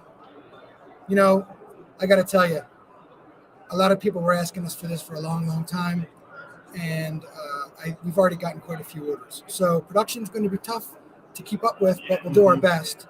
That's really coming. What's coming down the pike is a lot of production of this new product. Now, where's Protec located? Our U.S. headquarters, where the owners are in Percy, Pennsylvania, which is just north of Philadelphia. I know exactly. I was basically I was born and raised in the Buffalo, Allentown, Easton area. Yeah. But right before I moved out of Pennsylvania and came on to Dallas, Texas, I was living in Exton, Pennsylvania. Exton. That's funny. If we're gonna go down the local community road, Okay. I raised my daughter in Malvern, right next Yes. to Exton. We would go to the Exton Mall all the time. It is a small world, but that's where the headquarters are. For out of that office, we cover North America, South America, Australia, Thailand, and Egypt. Okay, now if Wow. I'm in South America Yeah. and I call Protec, I'm still getting you. You're gonna get me. Okay, and if I'm in Asia, I'm getting you. Still? If you're in Asia, now, if you're in Thailand, you'll get me. Actually, if you're in Thailand, you would call our representative in Thailand. The company's called 50 Hertz. Our very good friend Padui Anunachi runs that company, and he does an excellent job for Protec in Thailand. The rest of Europe, Asia, and Africa are handled out of our office in Switzerland. And that's where our software designers are. That's why our software seems to be so smooth. They really have nailed down that process of our interface and made it really user friendly. High compliments to them. That's again, as a user of the product, I've always appreciated. I never had to struggle through the product to get to the results. Yeah, that's great. And, I knew how to do the testing, and it was just so intuitive to flow through. So, the Switzerland boys, Yeah. they're doing great work. They do. We're really happy to have that great relationship with them. So, but, we get so many just emails coming in. Hey, I'm interested in renting this Protec, but from all over the world. And we obviously don't do all over the world. We do the U.S. and Canada. And so, I constantly have to say, contact the manufacturer directly for rental and sales opportunities. So you're going to get Paul. I'm Right. sending you to Paul. That is true. They will get me. Yeah. Now, if they're calling or emailing from one of those other areas, I will forward them on to Michael Lomberg in Switzerland, and he will take good care of them, just like we take good care of our customers here. You know what? One of the most amazing places we get so many requests from There's a Dubai. really Like Dubai is United Arab Well, Emirates. on the webinars, Yeah. they've been. Yeah, I'm amazed with how many that we're getting on the monthly webinars that are not just international but from Dubai. just in the middle of the night too. They're staying up with us 2-3 o'clock in the morning to listen to what we have to say. So we appreciate that. But yeah, that's it's we just can't service the entire world. Sure. And I mean there's all kinds of risks. There's, Not yet. your Not equipment. yet. You can't. Yeah, you can't They're ship getting there. you ship a piece of equipment halfway around the world too many times and you're going to break it. So and Time then, to open an office in Dubai. maybe Protec Dubai. Yeah. I don't know, Well, the you got golf 9 courses now, are right? Just one big sand trap. That's true. So you got these new products launching. You're under production. You're back ordered already. We got quite a few orders in. Our service is down. Luckily, our equipment works well, so our service turnaround is very quick. One important component to our company is our free evaluations for repair. If you send our equipment in, you do not need to send in a purchase order. Our evaluation is no charge. When you get your service authorization, you can choose to have the equipment serviced. If you don't want to, there's no charge. All you got to pay is return shipping, and we'll return the product to you. That, I think, is an important component as well, because if you do need a piece of equipment to get serviced, you don't want to have to pay a bunch of money just to find out what it's going to cost you. I don't see any reason for that. I think it's important that the equipment is getting serviced efficiently and cost effectively. So our service department is not a profit center for Protec USA. It's all done at cost. We make our money by selling and supporting our customers with the new products. So in the unlikely event a Protec product needs repair, it's going to be a very inexpensive repair. Yeah, it's funny. We have a repair shop too, Yep. and we have a couple technicians in there, and never see a Protec sitting on the shelf. Don't say never. Once in a while, your guys will give us a call. They'll call our service manager, Frank Herron, and ask for a little help with servicing some units. Sometimes they need to get shipped into us, but it's not very often. Comparatively, I would say we are probably one of, if not the most reliable manufacturers in our industry. I really believe that. I don't have any data to back that up, but based on what I hear, we're pretty fortunate for how well our stuff is made. Now, I want to bring something up. Now, if it's a sore subject, you don't have No, to go say for it. it. You don't have to talk about it. Now's the but time. I remember last year you called me. You said, Matt, you got to take this picture off your website because you got the red case. Red case. Is that you? I don't think that was me. That wasn't you. That wasn't No. right. Ooh, that was- I don't think I've ever asked anyone to take our pictures down. I don't remember a red case. Okay. So We've always had all of our You've always had equipment the yellow case. has always been Okay. from the Oh, inception sorry, that of the was somebody company. else. No, where is it? From the inception of our company, we went with the yellow case. The idea there is in the substations, it's very dark and gray and dirty. So we wanted the equipment to stand out so that the engineers wouldn't leave it behind. So it was identifiable, so they would remember to bring the equipment home with them. And we actually got feedback that was helpful. I know quite a few manufacturers have copied us with the yellow cases since then, but we're really Maybe happy that's with it. Maybe you guys sued. No, we haven't had the need to sue anybody. People can imitation is the greatest form of flattery. It is, isn't it? It There you is. go. That's why so many things look like Raytech products. But yeah, so I kudos to our service department for the quick turnaround. Virtually everything is just a very short time to get it back to the customer. I don't sell equipment to sit in my service facility. I sell equipment so that you guys can be out there making money with it. And that goes for you and your customers. That's why we're here. Now, the most important question I have to ask you: are you gonna renew your magazine ads for 2022 Magazine ads in our catalog? probably. Why wouldn't we? Okay, good. We got a deal. great See? catalog. Now, I gave you some rollover for 2022. The catalogs we distributed here. Right. Got Protec front and center, 2-page spread. I It's love it. great. A lot of people said they're really impressed with your ads and they're getting noticed. And, Well, we appreciate it. It's a great partnership. I think you guys have great success with our products, which is excellent. We have great success working with you because I know that your customers are calling us once in a while if they need some help.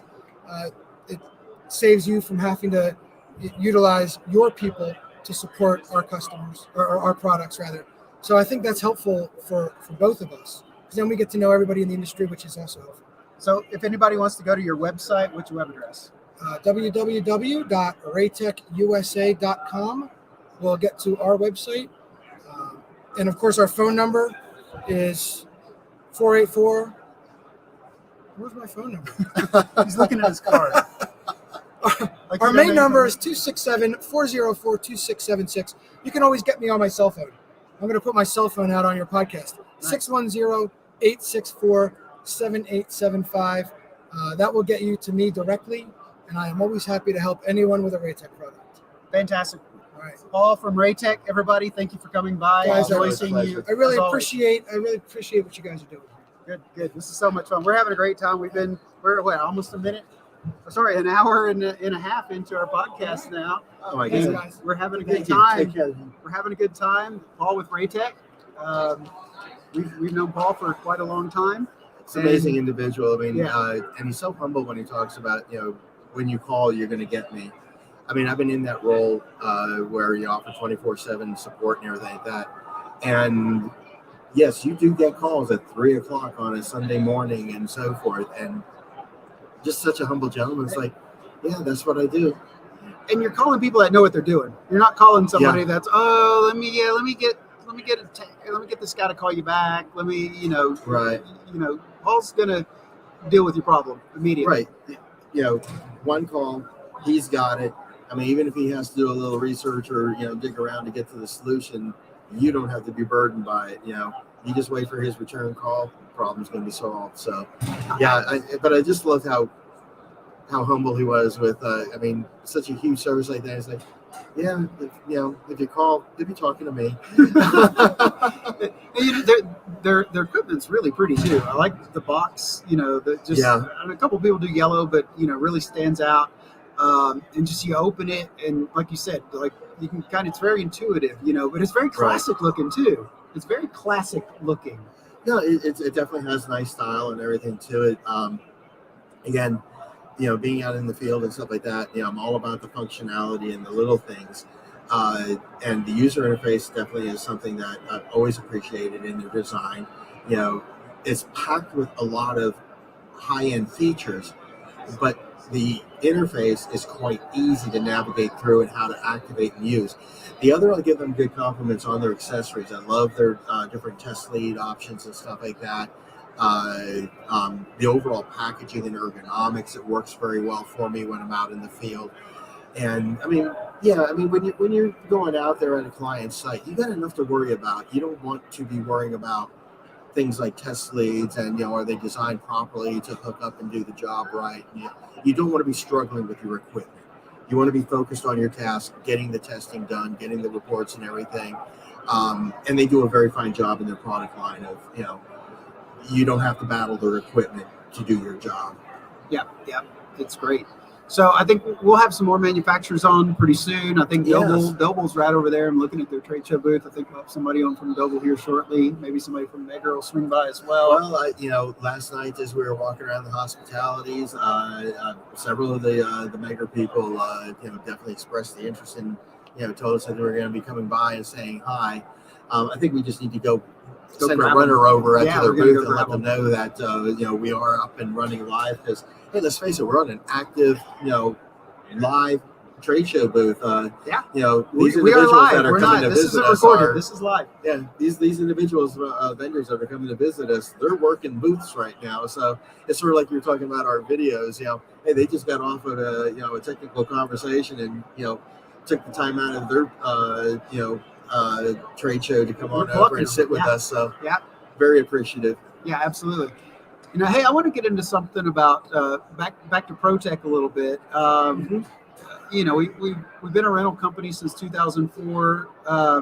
We started off from a calibration perspective. We had calibration staff to calibrate our own equipment and keep it out in the field. But then a few years ago, we transitioned starting to calibrate our customers' equipment because they requested that. And I know some of that equipment has to go back to the manufacturer to be calibrated, but a lot of it doesn't. And, I think what's great is we have Cal Labs, and we have one in Dallas, we have one in Chicago. We just opened one in Houston, and we have one in LA that's coming online here very quickly, if not already. And so 4 of our 8 locations do have calibration labs. And so, we can get your stuff caled quickly and back in service. And I think that's one of the advantages of using us maybe versus another service is we don't have the backup that they have. Yeah. And again, it kind of goes back to, we have options because we don't put everything into one locale. We want to drive for convenience to the client. So we want to make sure that we're located in strategic areas that are going to be convenient to the client. We want your experience to be pleasurable and easy to do business with us. And you can see that in every decision, in our Wednesday managers meetings and stuff like that. You can always see everything that we talk about. It always comes down to how does this make our client's life easier? And so that's always the gut check. Hey, that sounds great, and sure, painting the entire inventory orange sounds wonderful, but hey, gut check time. How does it make our client's life easier? And that's the one thing that's, again, it's kind of fun to be part with this team and everything. And definitely, it's all about the people we serve. Yeah. So, speaking of serving, so. If you are interested in our Cal Lab, if your office is within 45 miles of our location, we'll come pick it up for you and calibrate it and bring it back to you. So you don't have to put a tech off on spending an hour round trip to go do that. Yeah. And then if you need that piece of equipment to be in the field, we can give you a great rental option on that piece of equipment. And then once you pick your equipment up, we'll take that off rent and take it back. So. Cody, do we have some more guests coming? Kyle? Kyle's going to do a pitch. Come sit down, Kyle. Come on, Kyle. Come on. We don't bite hard. Hey, everybody. It's Kyle Bartow, our sales manager. Hold the applause. I don't see anybody clapping. I know. So, again, we're live. Kyle Bartow in the house. Woohoo! Thank you. So again, we are live on, just not to freak you out, we're live on Facebook, we're live on YouTube, we're live on LinkedIn, and you're on the big screen behind us here. Perfect. So How many pounds does that add behind me there? does that screen make you look fat? I don't know. We'll see. So Kyle, how long have you worked at Protec? A little under 7 years. 7 years. You're an old timer as Protec goes. Yeah, sure am. So when I started, I think we had about 25 employees, about to open our 4th office down in Houston, and now we've got the 8 locations, and I think we're around 70 now, adding every day. We just hired someone out in Anaheim, so first time we've had a sales rep out at the Anaheim location. So that's something we're really excited about, to serve the West Coast. Nice. So they'll start here in a couple of weeks, get them trained, and then get them ready to go. So Kyle's got a great sales team, by the way. I know you do business with us. You already know that. We do things a little differently. We have an inside sales team and we have an outside sales team. So we have the inside guys. A lot of you dealt with Charlie, Rosie, who else? Reed over in Atlanta. Ron, absolutely. And they don't just sit there and answer the phone, right? Like, they're really good client-side managers as well. I know Rosie's actually been out seeing clients with Chris as well. But then we also have a territory manager. And so their job is to go out and see the needs of the clients, make sure we're meeting those needs, looking for new business. And so we're actually giving it that kind of 1-2 punch, whereas I don't think our competitors are really doing that, are they? They're just answering the phone. Yeah, it's an interesting dynamic. A lot of the territory managers come from NETA testing background, so they're plugged in at a lot of different companies and really know what the customers need, and then they help facilitate to our inside team, who handles a lot of the day-to-day. But we don't like to put them in a box either. They want to go to trade shows or they visit customers. We don't want to put any limitations there. So really emphasize the local presence at the offices. It helps us a lot, and I think it really helps them have a pulse on their location, who the customers are, managing inventory, looking at fleet statistics, making sure we're stocked up and ready to go, and serving those local markets. So, and I'm glad you're here too, because one of the subjects we haven't gotten into as part of our service offerings at Protec is asset management. Absolutely. And can we talk about that for a little bit? Yeah, so there's a couple of ways to look at asset management. There's one where we take the customer's equipment and treat it like our own. So we'll put it into our ERP system. We'll give it barcodes, and every time that equipment goes out for the customer, it will look just like Protec equipment. So what you'll see is it'll be clean, packaged up, and ready to go. And that way, when it gets to the job site, it looks like rental equipment, but it's your own fleet. And it's managed, calibrated, tested all with our procedures at all the locations. And we can store the equipment as well to make sure, try to emphasize those offices to help you drive down shipping costs on your own equipment. That's really been big for us. And when we take that in, really onboarding, getting things cleaned up, was because a lot of times, as things can come back missing, and that's a lot of labor that goes into that. And so that's a big selling point for us. And I think that's right now really the strongest asset management portion. And then you look at statistics and utilization on your equipment.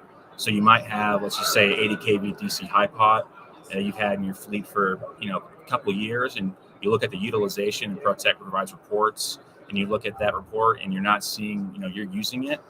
We can take that and we can sell it off for you, and you'll get some of those proceeds back. And that's something we try to make sure that your fleet is efficient, the similar way that we look at our own fleet.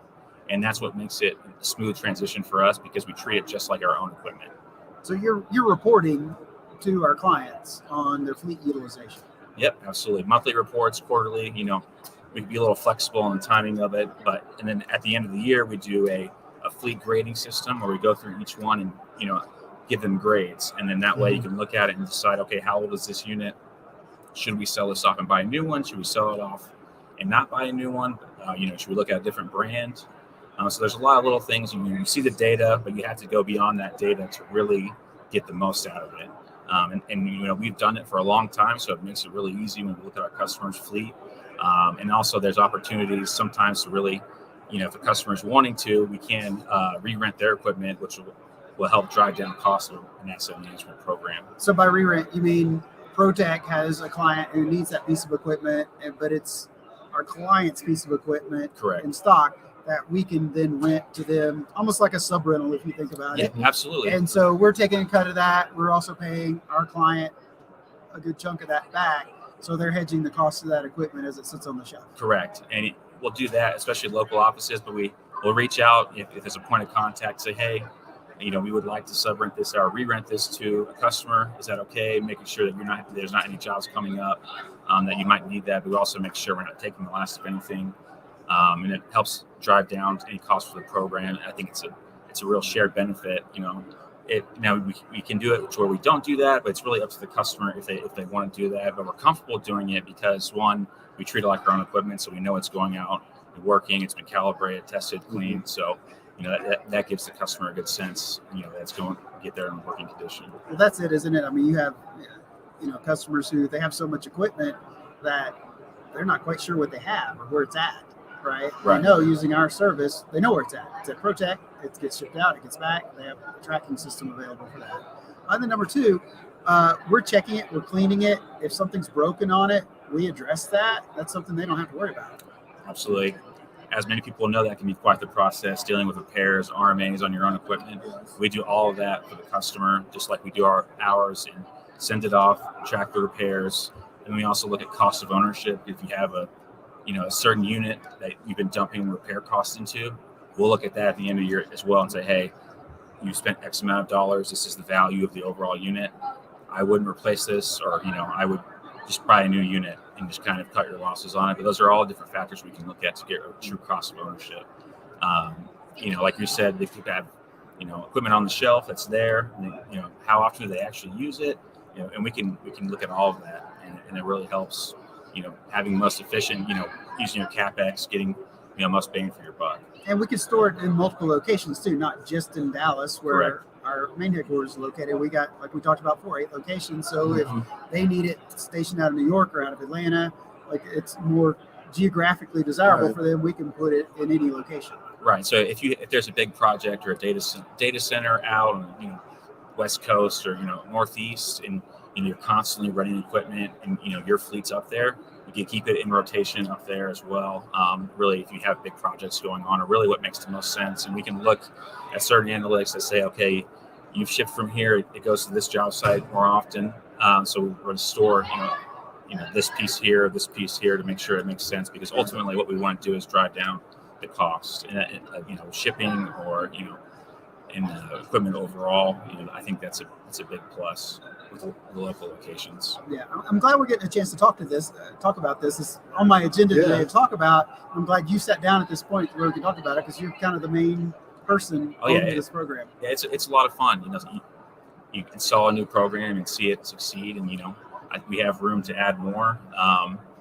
And it has to be a certain fit with the customer too. We want to make sure it makes sense for both us and the customer, because we don't want to hurt the other side of relationships with the business, calibration, rental.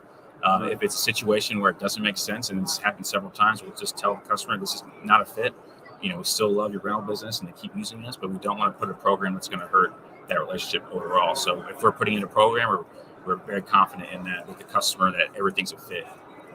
Great. So if somebody's out there listening and they're interested in our asset management program, contact Kyle, and just call our 866 number and ask for Kyle and Bartow.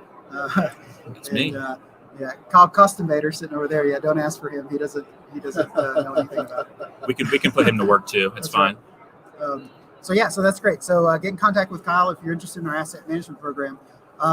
What other things? So we've been kind of playing things you don't know about Protec, right? And talking about different things, kind of behind the scenes. Anything you can think of? Any funny stories that you like to share publicly on the internet? Okay. Big gulp of water before I share this one. Yeah, I'm going to need some too. I'm getting dry here. Okay. So back when we were a little bit smaller, you guys probably know Cody Richards. He's very competitive, our president. We played a pickup basketball game, and at the time, Cody had a really big beard, and he was a lot longer than it is now. And I'm a little competitive as well, and we played a game. I didn't play the best, and he came up to me at work the following day and said, "Oh, I could definitely beat you one-on-one." And of course, said, I don't know. I think I just played bad. He's like, let's play. And then, of course, that's when you get, two men, really competitive. I was like, all right, well, what do you want to play for? And he said, well, if I beat you in one-on-one, I had to shave my head. And if I beat him, he had to shave his beard off, which I'd never seen him clean shaven. I don't think I've ever seen him clean shaven in 10 years. And, He's looking funny at you. He's listening. So this is awkward. So the rest of the story. So we go play. At the time, I had an apartment. We had a half court, so I did have a home court advantage. We played a 1-on-1 to 30, playing 2s and 3s, which is a long time to play 1-on-1. I believe the score was 30-13 that I won. I just want to get on the record here. So he had to shave his beard. Well, after that, he was like, wait, hold on. He's like, I really don't want to shave my beard. And I was like, let's double down here. And I was like, what do you mean? He was like, let's do a 3-point competition. He's like, if I win, I get to keep my beard. He's like, what do you want if you win? I said, well, how about just shave your beard and keep the mustache? And, well, we played, and needless to say, Cody showed up the next day with just a mustache. And the 1970s. It was Fantastic. it was a little bit uncomfortable when he walked in. He's raising his eyebrows. Yeah, he's agreed. So he walked in, and I think he had to keep the mustache for 1 week. And we made it to Wednesday or Thursday, and he walked into my office, or walked into the office and said, "Hey, I'm begging you, can I please shave my mustache?" And I looked at him, and it's like he said his kids at the time were, yeah, 1 or 2 at the time, just one, and he didn't even recognize him. He's like, my kid doesn't recognize me. Can I please shave my mustache? And I looked at him, and I was like, yeah, I'm tired of looking at it myself. So you could let it go. So that was a good time. I still like to hold it over his head today, but yeah. And coming up next, Cody will rebuttal. Yeah. Yeah, absolutely. He's going to get the last say in that. Oh yeah, I might pay for that one later. No, but that's, we do have a lot of fun at work. I mean, obviously COVID stamped that out. I think we've done a few foot races, doing barbecues. Yeah, we're going to get back to doing some more stuff like that now, I think. Yeah, we did a punt pass kick competition. Not a lot of athletes, myself included. So we try to do that every now and then, especially in the slower season, make it fun. Because constantly, I mean, this industry is demanding. Constantly, pushing, and when you have that time to really fill in and try to do those team bonding, have fun stuff, you want to do that. And there's things that we've done. We've done in Texas, Whataburger's big, and we did a Whataburger challenge where you have to eat a triple cheeseburger. Oh, did we lose our battery? We lost our batteries. Yeah, we lost our battery. We're going to change. We're still on audio, though. We're going to change our battery real quick. Hey, Kyle, I got one that's on the charger down there, too. And we'll be back in just a second with our video. Kyle's trying to turn us back on. Is that one dead? No, here we go. We're back on. Okay, we're back. I think Cody wanted the camera turned off after my last story. He's trying to shut down the production. You got to watch him. Yeah, so like we're operating. We're running on the battery on our camera here, so we got to keep switching it about every 45 minutes or so. So yeah, that's, I think, like you said, it is a hard industry, a stressful industry, because when the power goes out, there's a big responsibility to get it back on. And we learned that in Texas last year, right? And so we're working when the weather's bad.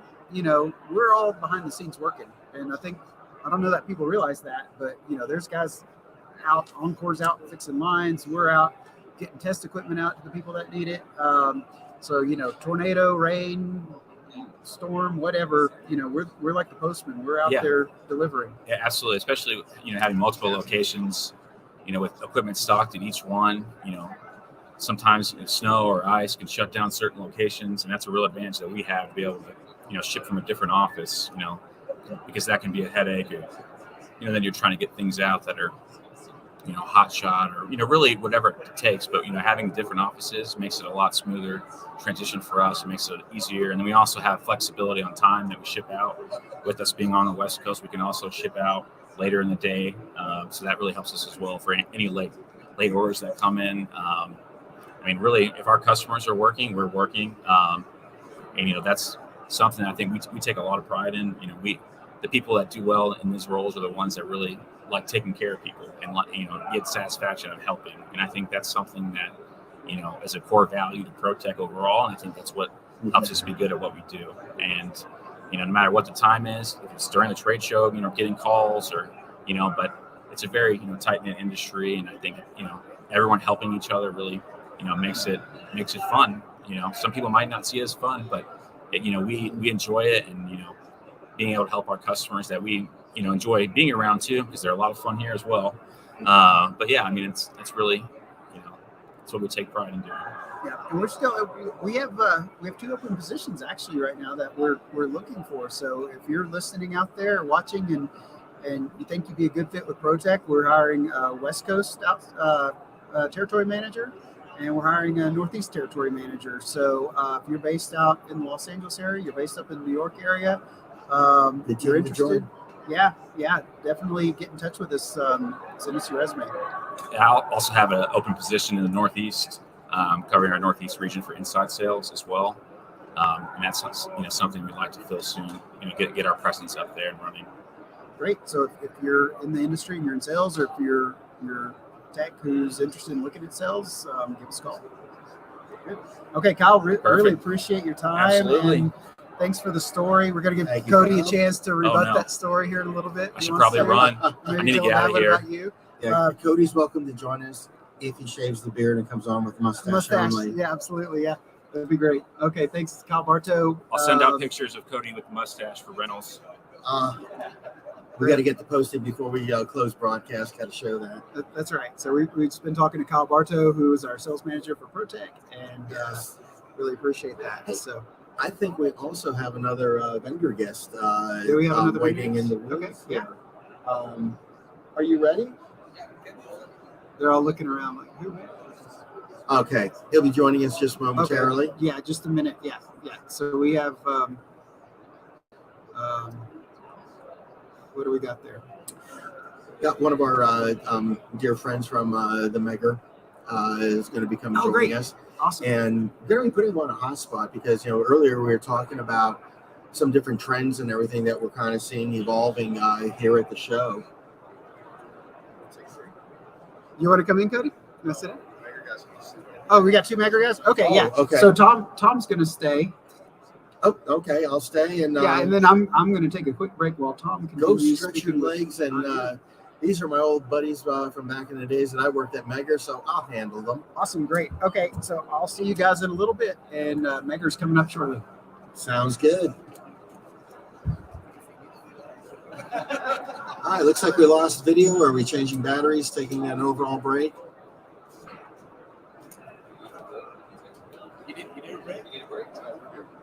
Go ahead. Oh, come on in. Get yourself seated. Get yourself comfortable. Hi. Ken Petrov. Hey, Ken. Yeah. Tom Sandri. Nice to meet you. I was going to say, I don't think I was at Megger when you were there. No. Well, let's you want me in the see. middle. It literally would have been, let's see, just shy of 9 years at the test company. And prior to that, I think it was 3 years at Protec. Okay. So yeah, it would have been every bit of about 12 years. But no, you were quite lucky. You didn't have to be there when I was there. Diego could tell you about all the stories about when I was there. I cannot tell you all the stories. Let's start from there. That's right. There are some gag orders out there that you would be breaching court rulings. But, I'm glad you guys joined us. Obviously, we have a doctor. You are so intelligent and everything, and you are so humble that, I remember you don't use your doctor in your introductions and everything, and shame on you. Dr. Diego Robolino, you've earned it. You're very intelligent, one of the smartest people I know. And Ken, I'm not going to butcher your last name, please. Petrov.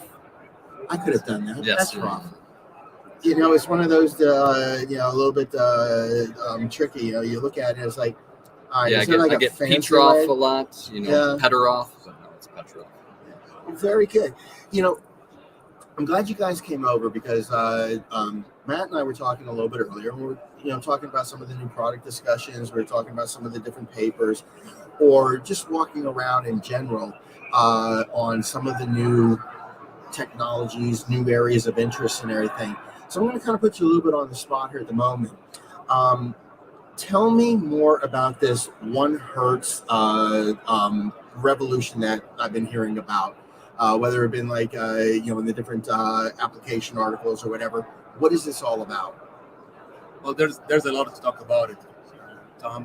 One of the things that you have to remember is how many times some of your friends in the field have been working in a utility. They did all the testing, everything looks good, accepted, approved, stamped, right? Mm-hmm. And then something fails.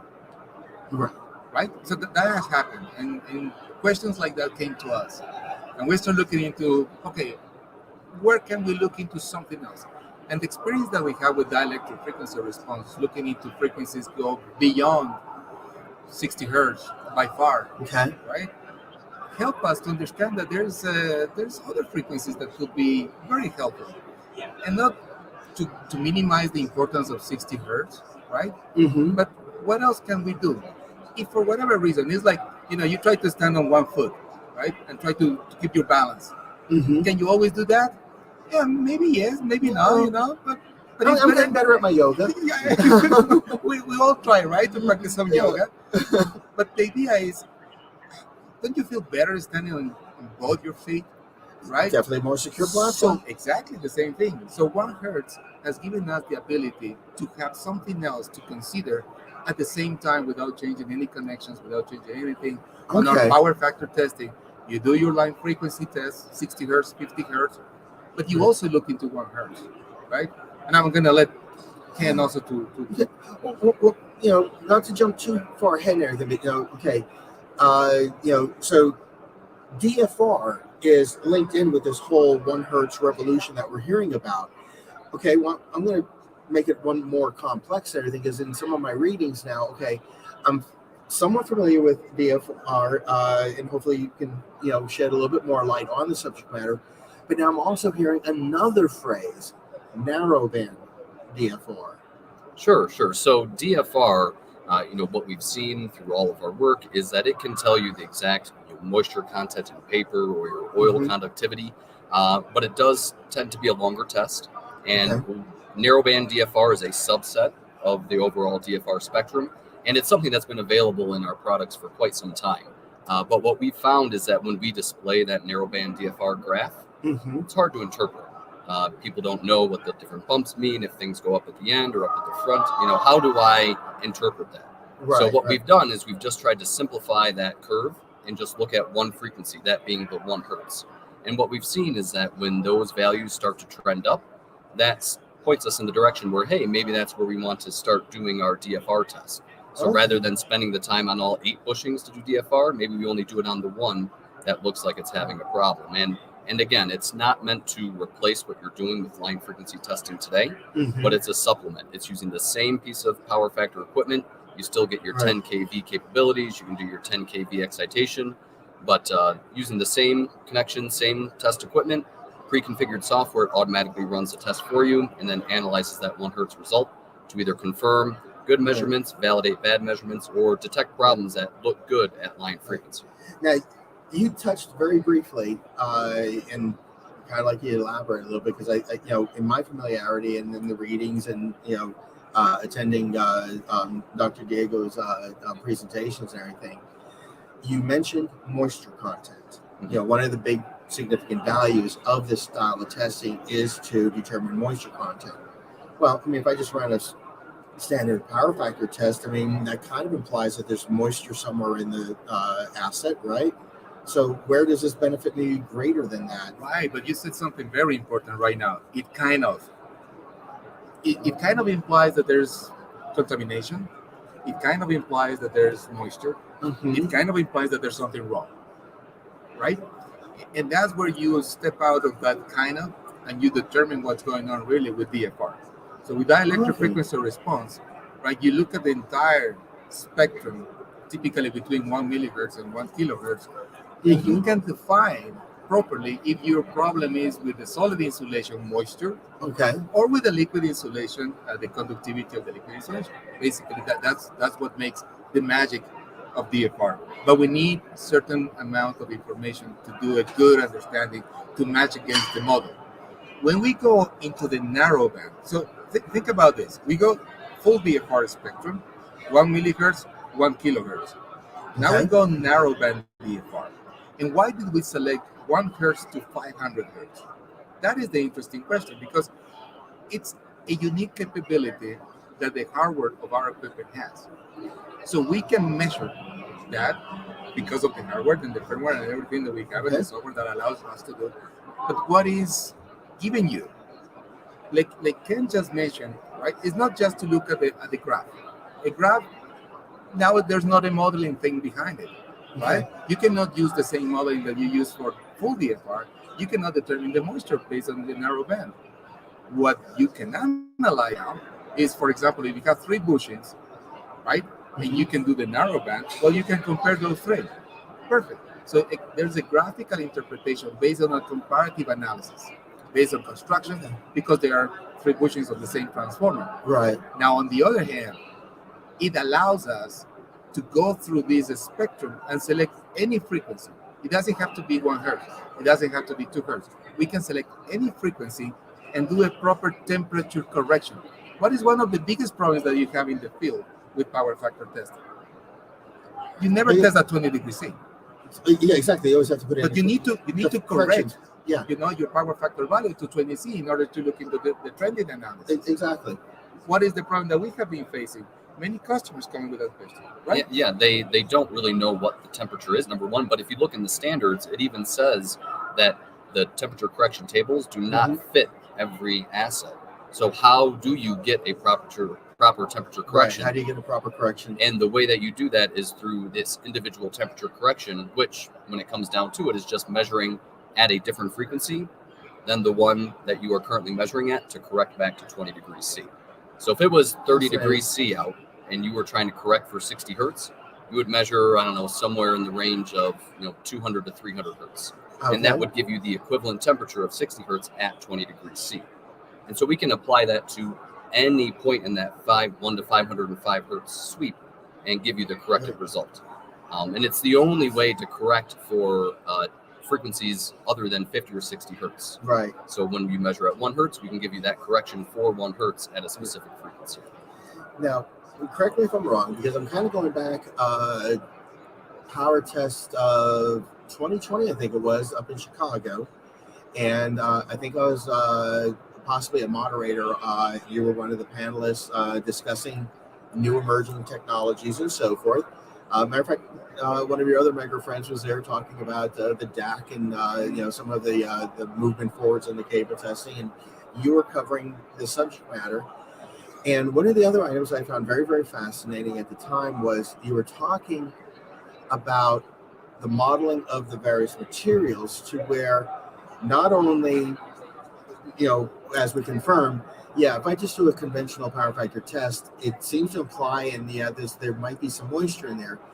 But I remember you saying in this modeling that not only can you determine or validate if there's moisture, but by modeling the response of the materials, where is the moisture? Can you maybe cap a little bit of that again for me? Where is the moisture is mainly where we are focused is on the solid insulation, right? So when we talk about paper, right, in the transformer, that's the one that absorbs and that's the one that likes to have the moisture inside. Exactly. Right? So we know that it's in the paper. Now, when we look into the different frequency ranges, right, we understand that there's the higher frequency ranges, the very low frequency ranges, where it's more significant the influence of the paper per se. Now, it's not the same to look at, say, craft paper versus high temperature paper versus looking into paper that has been impregnated with mineral oil or paper that has been impregnated with ester oils. Each material has its own unique characteristic, and we look at the relative permittivity of the material just to make a difference, right? And each one of those has what we call the activation energy, something that is very unique about the dielectric and thermal behavior of this specific material. So when we look at those parameters and we start the modeling process, we better understand how these are behaving as a function of temperature and how do we correlate temperature and frequency. That is the key thing on our modeling. I always love having you, open for the discussions and everything, because one of the things that you really bring to the table is, so many of us, so many times we take the test and measurement equipment for granted and everything because, we weren't involved with all of that research and intensive study and everything that went into, and I'm always fascinated anytime I'm sitting back listening to you. It reminds me of an old phrase of an old friend of mine at Megger once said it, he was the most charming man, but his statement was, you always have to realize if I'm not speaking, you're not learning. And I give you that with high compliment. Whenever you are speaking, I am learning. I second that. Hey, I'm going to shift gears just a little bit and everything. And one of the other things that we were talking a lot about, during our live broadcast and everything, was some of the new trends of equipment and everything coming out. So, for both of you gentlemen, I mean, obviously your lives are all around equipment and technologies and try and come out with things that are new and solve real problems in the industry. So tell me, what are your thoughts on single function versus multifunction instruments? Well, I mean, at Megger, we make both single function and multifunction instruments, and they both have their place. It really depends on what the customer wants. We always want to provide them with a solution that they're looking for. But we see, particularly with transformer products, that moving towards a all-in-one device that does mechanical testing, but keeping the power factor separate. Using that power factor instrument to determine the insulation health is very important for a lot of customers, and it may get more use than the mechanical test, and they don't want to feel tied down in one piece of equipment that has to do everything. They'd like to keep it separate. So that makes sense. Yeah, don't put all the eggs in one basket type thing. And right. Mechanical tests, sure, but the insulation, it's so critical in determining the health of that high voltage asset that you almost want to keep it separate. Or wide load capabilities in it because you're trying to squeeze these others in as well. So, and the beauty of having both options is that, let's say, I've been talking to many service contractors, right? Companies going all around providing the service of testing. And they will say, if I have just one piece of equipment that I need to test, I would love to have something that is multifunctional, right? One thing, I do all the testing that I need on that one piece of equipment, end of the story. But typically, if I'm commissioning a substation, I will go and I have my circuit breaker, I have my CTs, my PTs, I have my transformer, I probably may have some cables, some grounding that I need to test. So, and I'm not going to have just one person. So if I have one guy just running the show, right, and all the supervisors around, sitting around, it's not going to be a very efficient operation, right? And my customer may want to have that, moving forward. So if I have different pieces of equipment, one guy is doing the ratio testing, the other guy is doing some contact resistance, the other guy is doing, That's a great point. It's very important to understand what is the need of the customer. It's not just a multifunction, it's not just a single function, it's what do you need? Because both are good.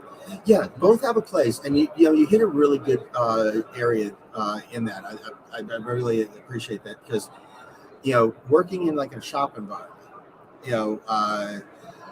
it's nice to have all in one because you just wheel this whole test station, boom, you've got everything you need there. But being out on a lot of job sites and outages where like there may be 8-9 transformers that we have to test or something like that, having the ability to, let's stage X amount of equipment over here. These technicians can get up and running with these tests. Meanwhile, these guys can get running with these tests, and you get more movement throughout the job and better utilization. So, but you're right. I mean, both have a place. All right, one more. Okay. Here's another thing I've been kind of hearing, and hopefully you can shed a little bit of perspective.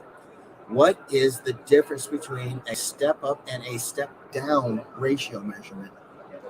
Well, at the end of the day, you're going to get the same measurement whether you are doing step up or step down. You're either exciting the primary winding or you're exciting the secondary winding. Okay. So it's all about trying to achieve a test voltage that gives you an accurate turns ratio measurement. One strategy is to have a big bulky power supply that gives you 250 volts on the primary. Right. Or you can have a smaller, still powerful supply, but less voltage. You inject it on the secondary and step up to 250 volts. And Gotcha. if you're familiar with the hand crank TTR, which a whole heck of a lot of people are. Oh, Tom is one of the inventors. Gotcha. Yeah. That uses step-up technology, but it was patented in 1950. So we've implemented a lot of safety features in this new device that allows us to get that same type of accuracy as the hand crank, but in a much more safer way. So. Okay, brilliant. Yeah. And maybe one thing that I would like to add to that is that you remember, Tom, because you've been in this industry for quite some time, right? And you know very well the industry. When you go to the field, right, you may have a transformer that will have certain voltage dependence. Right. And you need to match with the standard. And when you have, for example, the guys from engineering telling you, my design says that if you put in this position, top change of position, you will get this ratio, plus minus 0.5%. And all of a sudden you read 0.55 or you read 0.6. What do you do now? Do you take that transformer out and you tell the designers that, oops, right? Right. So one of the things that I have seen in many manufacturing sites is that they have our hand crank TTR. If the step down, and that was the first thing, we're used to do step down. So we go from the high voltage side and we inject voltage, right? Right. And it's being reflected on the secondary side. So it's stepping down, right? Right. From high to low voltage. Fantastic. Now let's go the other way around, because that's the way the TTR, hand crank TTR work. Right. Maximum 8 volt, but it's injecting from the low voltage side, going all the way up. And especially when you're doing, for example, an auto transformer with the tertiary winding on the delta tertiary winding, Right. that generates an additional inductance, right? And that may create a load that, you don't see it. You expect just to have your result by applying some voltage, but you cannot take away that load, right? And by doing this, going from low to high, right, without the need of applying very high voltages, that is the step up. You go from the low voltage to the high voltage, and that way you get into a condition as if you were testing with higher voltages, right? But also you eliminated the influence of that additional load that is messing with your result, and all of a sudden you get your 0.5% back. Yeah. So you eliminate that voltage dependence that you were seeing before. So it's not always just, I need to apply 10 kV to do a ratio test. Right. No, try step up, right? And you will see how different it is and the beauty of doing that kind of test. Once again, Megger never disappoints. Products, fantastic products. Obviously, been in an industry for so incredibly long, but again, the support, the knowledge that Megger continually. Again, you application engineer, or you're product manager. Okay. Yes. Yeah. I've always worked a lot with your application engineers and everything, but again, what I always respected, both when I worked for the company and now as a primary client and everything of the company, is the level of research and development, the knowledge and everything that comes with it. Because again, sometimes we take equipment for granted, and we just expect it to do our thinking and everything for us, and we lose what really went into bringing this to the table. And you gentlemen always do a fantastic job of educating us, letting us know the whys and the how comes, and what are the true benefits. Why is this practical? Why do I need to be doing it? So keep up the great work. Love you guys to death. And thank you for obviously here we are in our live trade show booth. You took time away from your booth and clients to come visit us, and we're always appreciative. So thank you, Tom. We really thank you, Ken. It was really nice meeting you. Diego, always great to see you. No, thank you so much. Thank you so much. All righty, gentlemen, enjoy the show. And it looks like Matt is back from his break. He's fresh and energized. You didn't want to talk to us? Is that what it is? I did. They shoot me out. Well, our budget only allowed for 3 chairs, so we had to. Now, it's funny. I've been just running around the show real quick and looking around, and everybody's stopping me going, oh, I got a LinkedIn notification that you're live and checked you out, and it's great. And so that's exciting. Like he said, I was watching, you had like 3 people watching, then 12 people, then 40 people, then, Oh, so my it's goodness. good. Now, So don't scare me with the numbers there, some okay? audience there. It's great. We can keep our batteries going. That's good. So I think we're going to talk to somebody soon from Siemens, I think is coming by. Oh, okay. Excellent. I was kind of looking around. I'd seen a couple old friends and everything. And grab somebody if you see somebody you want to talk to. well, I thought they were making their way on over to talk to us, but they may have, engaged one of our salespeople instead. And hey, you know what? That's what we're here for, is getting them to the appropriate people and get the appropriate questions resolved. So during the break and everything, as you're walking around, obviously, how long have we been into this now? Over an hour? We're 2 hours, 9 minutes live up in the corner. Okay. So what's the feeling out there on the floor? It's steady bustle, right? Like it's not a big conference this year. It's considerably smaller than it has been previous years. Of course, COVID's still a factor. It's still a factor, but there's still like everybody's happy to see each other. There's great conversations. It's not like big waves like it has been in the past. It's just steady, and so that's here's our Siemens friends are coming over now. Oh, excellent! Hey, come on in, Marshall. Come on in, join us. Stay How are you close to gentlemen the today? Doing well. Okay, we have Marshall Cook from Siemens with us today. How's everyone? Good. We're doing good. We're just so you know, we're live on LinkedIn, we're live on Facebook, we're live on YouTube, and you're on the big screen behind us. Yeah, so. yeah, I've been watching everyone. Oh, fantastic. Okay, good. Good. Quite excited for this. So 1 billion listeners out there, all focused on you right now. No pressure. It's another day. Just another day. There's confidence for you. Try to have it. So Siemens is such a big company for starters. Like, tell us what you do for Siemens and kind of what your niche is. So I work on low voltage replacement circuit breakers. We cover most all OEM lineups of legacy products. So Westinghouse, ITE, Siemens, of course. GE is a large one. We're working on Federal Pioneer as well. That's a legacy that's kind of there. What we do is all of our designs are pretty much the same. We use the original bus structure of the circuit breaker. So when you rack the original breaker out, you have to mount a new cradle in, and you can rack our breaker in, and there's no intermediate disconnects. So it's pretty much the original circuit breaker. Less maintenance involved, which that's a big thing nowadays. Another thing with our installations are the NFPA 70E upgrades we're doing. So we're offering remote racking, we're offering remote control, our smart gear solution, which you can do a maintenance mode operation, you can check all your power functions, you can operate the circuit breaker from pretty much anywhere in the world you want to, but primarily it's local, so you can have it mounted on a wall. It's on a big HMI display, 22-inch, so older individuals, they can get their readers on, and they can say, okay, hey, look, I can operate this, great. That's kind of the new thing we're doing now, and that's the way the world's going to is, hey, what can I do to make my individuals safer? So we have shutter designs for most of our designs when it's applicable. Okay. So now we've taken the fact that you have to put that big 40-calorie moon suit on, and you can pretty much go hang the racking device, rack the breaker out, and the breaker's out of harm's way. So now you're outside of the danger zone now at this point. So there's no operating it and hoping that it don't go boom. Right. So that's kind of our main staple.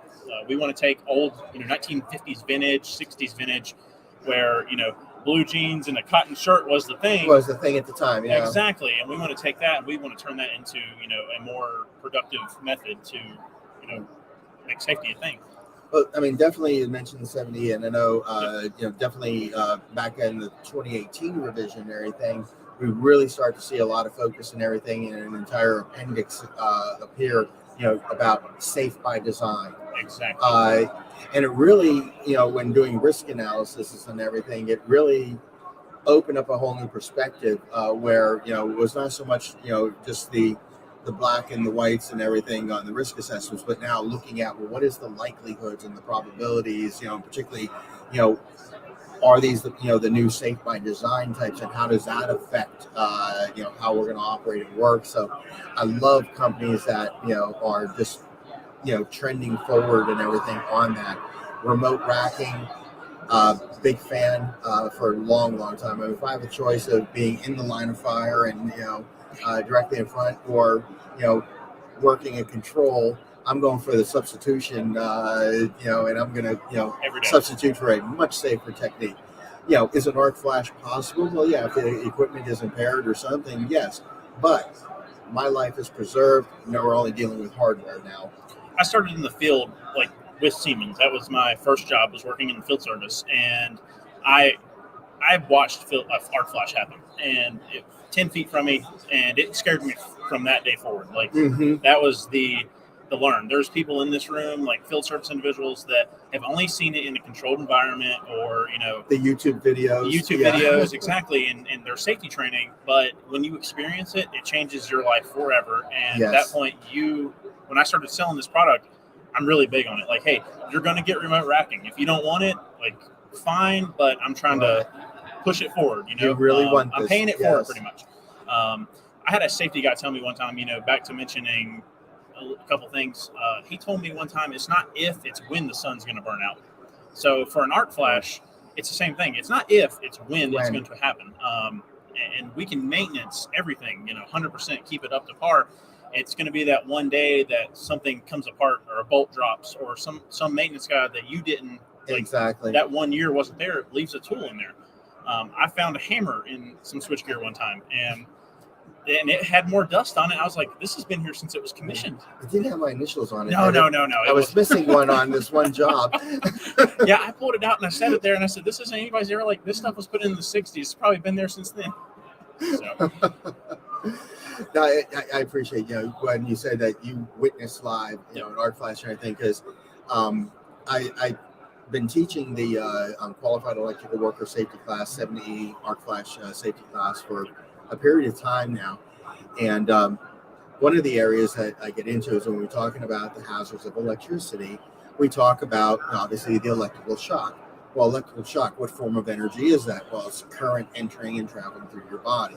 We talk about arc flash, where this is a thermal energy, and you need thermal protection, blah blah blah. But one of the things I always do is I always go around a poll question around the room, particularly how many people at some point of your life have experienced an electric shock. Now, it could be something as simple as a static shock. Well, obviously, every hand goes up. We've all experienced some form of a static shock. Shocked yourself today, two times. Like today, half a dozen times. Static shock, right? Well, you're on a rubber floor. We're on a rubber floor, yeah. You're isolated. But one of the other questions I always ask is, okay, not counting YouTube videos or from other safety classes, the videos that were run, how many have actually been involved in or witnessed firsthand an actual arc flash event? And much less hands go up and everything, but when the hands go up, I always make a mental note. These are going to be my very best students, because they've been humbled. They've seen the power. They've seen what can happen and can occur. And these are the ones that far less get complacent about. And I would expect that your experiences, the way you described, even the way you move with sales now, and the encouragement toward, you really need these extra safety features. And complacency, from what I've learned, complacency is the danger. And the reason I say that, it's not the young individuals. It's the guys that's been doing this for 40 years, and we're the worst. We're the most unsafe on the job site. I will say the young people keep us honest, because they constantly ask us the what ifs and all these questions. No, you're absolutely right. It's my generation that we tend to be the ones that get complacent. I'm not putting no blame on anyone, but it's still the fact of the remote racking device. I have to go grab it out of the corner and I have to use it. Well, I can just walk up, rack the breaker out. It's off the bus. I'm good. But it's that moment that I should have took the extra 20 steps, walked over there and grabbed it and put it on. Right. And that's kind of where I'm. My main focus is it's like laziness. You know, I work a lot, so I like to keep, try to be as less lazy as possible. But at Right. the same time, that could, that's been a hurt. That's been a big thing. People don't want to do the work and Right, the right. consequences. So, okay. Oh, so, okay. Well, Keep going. But no, I definitely appreciate and again the focus on the safety aspect. I'm absolutely impressed with a lot of the new designs that are coming out, particularly in more control of the arc flash in order to direct the energy away from the yeah. Now, obviously, you guys have a lot of equipment and everything intact. Could you tell us a little bit about the concepts of what you're trying to accomplish in those designs? So with our design for the low voltage side, we do have low voltage arc arc resistant switchgear. So it's arc vented. That's the way to look at it. So Arc vented. Okay, pretty I like much that. Yeah. when there is let's say there is an arc flash in the bus compartment, in the cable compartment, it vents to the roof and it goes out the vent holes. So it like to the left or to the right or straight up. And they blow out these large covers, and all the arc is supposed to be going out. So pretty much an arc flash where it gets worse is when it's contained. So if you have a bomb in a box, and it's going to be much worse than open. So I would much rather have it in the open. So the arc venting is going to be, hey, I'm putting all of that energy out. And it can dissipate in all 360 degrees. Exactly, Yeah. instead of straight out, because on a low voltage circuit breaker, even medium voltage, where's your weakest link? That front door. It's going out to you. It's channeling. Exactly. Yeah. So, for the arc resistant, we're taking the channeling effect and we're running it up and out of harm's way pretty much. Brilliant. Yeah, and that's actually one of the things I cover in my training classes. We talk about arc flash and what impacts the intensity of an arc flash. So we talk about clearing times. We talk about the maximum available fault currents that could potentially flow. But then I always cover, okay, if you're working in a substation yard, okay, you have a arc flash in open air. It has the capability of picking up a surface area of air very rapidly. It's radiating in 360 degrees. It doesn't propagate as far or anything. I mean, a lot of times the thermal is not your biggest danger, it's the flying shrapnel. Oh, yeah, exactly. But and I always affectionately just always call it arc in a box. Arc in a box, Yeah. exactly. It's pretty much the effect of, let's say we have a medium voltage circuit breaker with a bushing, or a high voltage circuit breaker with a bushing. If that bushing fails, it's coming from the inside out. So you got porcelain or what have you going everywhere. Spewing. Exactly. Yeah. So I remember when we had a PT blow up in a transformer, and this was like one of the first jobs I've ever worked on in my life. A small, like 4160 to 120 PT, it blew a half-inch steel cover off with bolts all the way around it. It blew the cover to the gate, and it was blowing bolt heads to the road, which was 100 yards away. Oh my god! And that was the arc in the box, and Yeah. it caused a catastrophic failure. But I understood what an arc flash was at that point in a failure. It was it's firsthand. Like, hey, it blew a half-inch bolt head 100 yards. There's Yeah. people with broken windshields in their cars in the parking lot, and they said, like, what happened? Like, we're coming on site to evaluate it, but Right. we said, hey, PT's exploded and it blew the door off. Other than that, it had nowhere else to go except through the door. Exactly. And yeah, again, it's that and the energy is channeling it in that direction. So I mean, you got all that thrust and all behind it.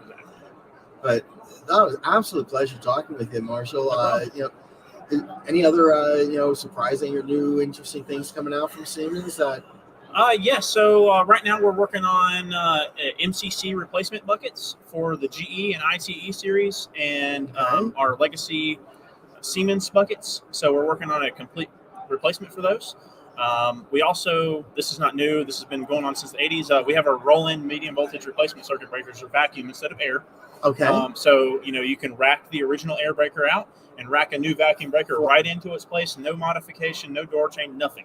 And also with most of those designs, or some of them, we have a new worm drive floor racking device. So like on the old Alice Chalmers FC series and the F and the D gear, you had to put that bar in there and you had to shove it forward. ratcheted in. Right. Well, now all of our new breakers have a worm drive. So when it engages onto it, now you can rack it in like a new breaker, but you also have that remote racking capability at that time. Right. So now you're getting the people out of the harm's way. So we've, took our medium voltage design and we've put it towards our low voltage, and really trying to hone in on the safety aspect.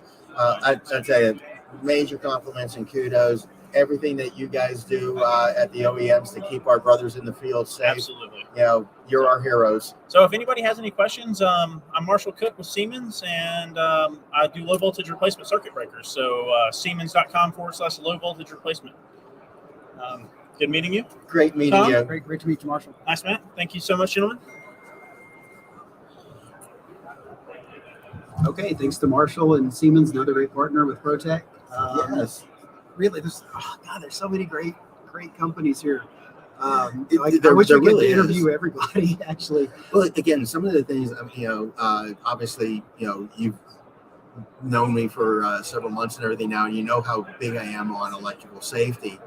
And again, seeing this drive with the companies to make equipment and processes and procedures safer and safer, it just makes me feel wonderful. and we got another guest. We get to roast Ron. We get to roast yeah. Ron. Oh, payback time. Ron Whittup with Yep. Shermco, and who's here Ron? in a professional capacity That's right. representing NETA. Absolutely. And great. So we're happy to be here at the 50th anniversary PowerTest. We are live Live in and in Denver. person, yeah. That's right. So Ron, we're happy to have you. We thoroughly enjoyed your roast last night of our 25 to 30 new product people, including Cody. That's good times. Yep, good times. Good yeah. times, right? Yeah. So tell us what's going on with NETA right now, and kind of what we have to look forward to. Yeah, Matt, thanks. Like you said, it is fantastic to be here live and in person. Last year we had to cancel the conference. Right. Virtual was great, but it was it was a successful learning virtually. curve for us. It definitely was. And when that started, so we were going to be in Florida, and the world was crazy and all that stuff. So we always had our eye on the prize that we're going to have a live conference. Right? We're going to have a live conference. So we went, and it was going to be at the Rosen Shingle Creek in Orlando, which is where it's going to be next year. And we're going to have a live. And so they were ready. We were ready. We had all the protocols in place. Things were getting, if you remember, better in the winter, and then things started to get worse again. This was all the pre-Delta variant too, and so we were ready, but nobody was signing up, and so we canceled the show and went virtual only, which we had a plan for that anyways, and that was actually very successful. You did several presentations. Great learning things that I still compliment the whole PowerTest TV concept and the virtual, because one of the things that I enjoyed with it was having access to those presentations for. Oh my God, you were overly generous. What was 90 days? 90 days, access to that Same information. This year. Yeah, and that was a lot of people talk about COVID, and so we learned a lot, and we had some problems. We had some good things, and that was a good thing to come out of the whole state of the world, was that we actually plan on doing that forevermore, is to have a virtual piece, just like we do this year. Right. So we'll have the live event every year, but then we'll have the virtual piece, which allows us access to content and training for, like you said, 90 days after. And we archive all that, so that was good. What's great about doing it virtually as well is you're no longer the national electrical testing, so you're the international. And so now that gives people an opportunity. If we'd seen greater international participation, as a result of that virtual. Yep, we actually did. We did, and you're exactly right. We have an initiative. We, being NETA, have an initiative to expand international membership. In fact, we just Ken Bassett, who's our membership chair. We took a trip, he and I and a couple of NETA folks went over to Dubai and looked at a couple of companies over there that are interested in becoming members, and really great companies. It's a great market, and so to your point, you can't always come from Dubai to Florida, or whatever, but you can virtually. Yeah, so there is a push for a more global presence, and then we have now we have people in Canada and Puerto Rico, and we're in South America, but this is good. It's all good. Yeah, that was a good piece to come out of the conference. I mean, there was definitely a silver lining. I mean, I know there was great disappointment, because I love PowerTest. I've been coming to it more than I'm going to admit because it'll show my age and all. But don't go there, Ron. But a lot of times I look at it, it's a yearly event where I get to meet colleagues and talk with friends that I only see them once a year. Yep. So it was always a big disappointment when we had to cancel and everything. And the virtual was great. I mean, we got together and we did some Teams meeting stuff, and tried to do as much interaction as possible.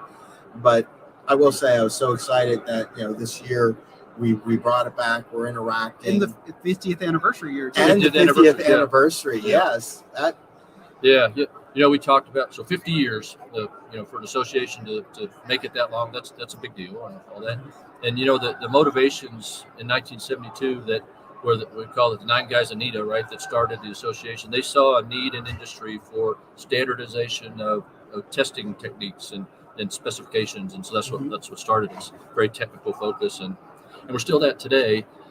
But to make it 50 years and to see the people in the industry acceptance and adaptation of what we've done is to take electrical equipment that has very specific procedures that need to be done in the field, and manufacturers have different ideas, but you're independent of the manufacturer, you're independent of the installing contractor, you're making sure the owner gets what he paid for, and it's good stuff. And so that advancement just continues on, and we try to reach out and spread our news and make sure that people understand. And we're seeing that here at the show with a lot of participation and a lot of test equipment getting rented. right. Yes. You guys, I'm sure you see it with what a crazy boom of new installations and all that, and good stuff. So if somebody wants to become a member of NETA, they're watching this right now, what would they do? What's the requirements for membership, and what would they need to do? Yeah, so you got to be a testing company, right? Independent testing company, and the thing to do is to contact the NETA office at netaworld.org. There's a very specific guidance. You look under becoming a member, and if you're in the business of testing electrical power equipment, check it out and check out what it takes, and it's if you're really doing what we think you should be doing, it's a pretty painless process actually. I mean, you have to have requirements, but it's not impossible. The one thing I will, one of the things that before you joined us, we were talking, like what were some of the interests, that we've seen in themes in a lot of the papers and everything, and one of them was developing workforce and developing employees and so forth. And I think that, again, what greater incentive of becoming a NETA company, I think, because the whole concept of NETA is that culture and that long term of growing your workforce. And they've done the heavy lifting for you. They've got the recipe, and how do you go from a level 1 to a level 2 and level 2 to a level 3? So if workforce development and growing and expanding your knowledge and making sure that you've got the technicians for tomorrow, yes, go become a NETA company. Yep, and you make a great point, Tom, about the certification of technicians. So what companies, NETA accredits the company. So you have to have the infrastructure in place, the financial stability, a professional engineer, and a calibration program, all these things. So that gives the technician the tools that he or she needs to do their job. But then we certify the technicians as well. Right. And so level 1, level 2, level 3, level 4. Level 2 is 2 years experience at minimum, level 3, 5-year minimum, and level 4, minimum 10 years. But what it does is for that test technician or engineer that's in the field, it gives them a path, it gives them a way to advance their career and to learn. And so it helps the customers as well as the employers kind of validate their expertise. And so when you get that level 4 certification, it's funny, I'm involved with the exam committee, but Dan Hook is the chair, and everyone says, "Well, the test sucks. It's terrible. When they take it and they fail, right? But as soon as they pass, it's the best test ever. The test is out. They're the out. pride They're is there. Like I'm a how level often, 3, at least once a month, I see somebody on LinkedIn putting their putting their test results test up. score, I'm level 3 and level 4, and that's Yeah. great. They're really proud of that. Yeah, that's cool. It's something to be proud of. Yeah, because it's very secure. It's not something you can go online and cheat on. If you don't test electrical power equipment in the field, you won't pass the test. Right. It's not a book smart test. It's a field savvy test. I mean, you got to know the theory and all that stuff for sure, but But if you're not somebody that actually does it, you're going to pass it. So. Well, I think that's the thing that really makes the NETA exam stand out. It's not like, as Ron said, it's not like you can go cram for this and, get it all in your head, pass it, and then be good. No, it's a practical based test. If you haven't been out there, you haven't worked around or touched this equipment, you're going to struggle. You're not going to pass this. This really tests your actual experience. Yeah, and by design, that's how Dan and his team sets the questions, and they're done through a third party administrator that really understands question structure and psychometrically sound and how they're structured, all that stuff, and they're tested. They weight the question on how many times they get them right, how many get them wrong. We'll throw out bad questions. It's really a good comprehensive exam for assessing somebody's and the knowledge. fact that you guys are constantly looking and analyzing and continually making the improvements and everything in it, that again, it's you're not content with just having something stagnate. You're always keeping it and analyzing the data and making sure that you've got the best out there. So again, if workforce development is your goal and you're moving into electrical test and measurement and so forth, go to the website. Go to the website, yeah. Oh, let's talk about the corporate side too. So like we obviously support NETA companies, so we're a CAP member. Yep. So corporate alliance partner. Mm-hmm. Yeah. So there's how many? Is there 9?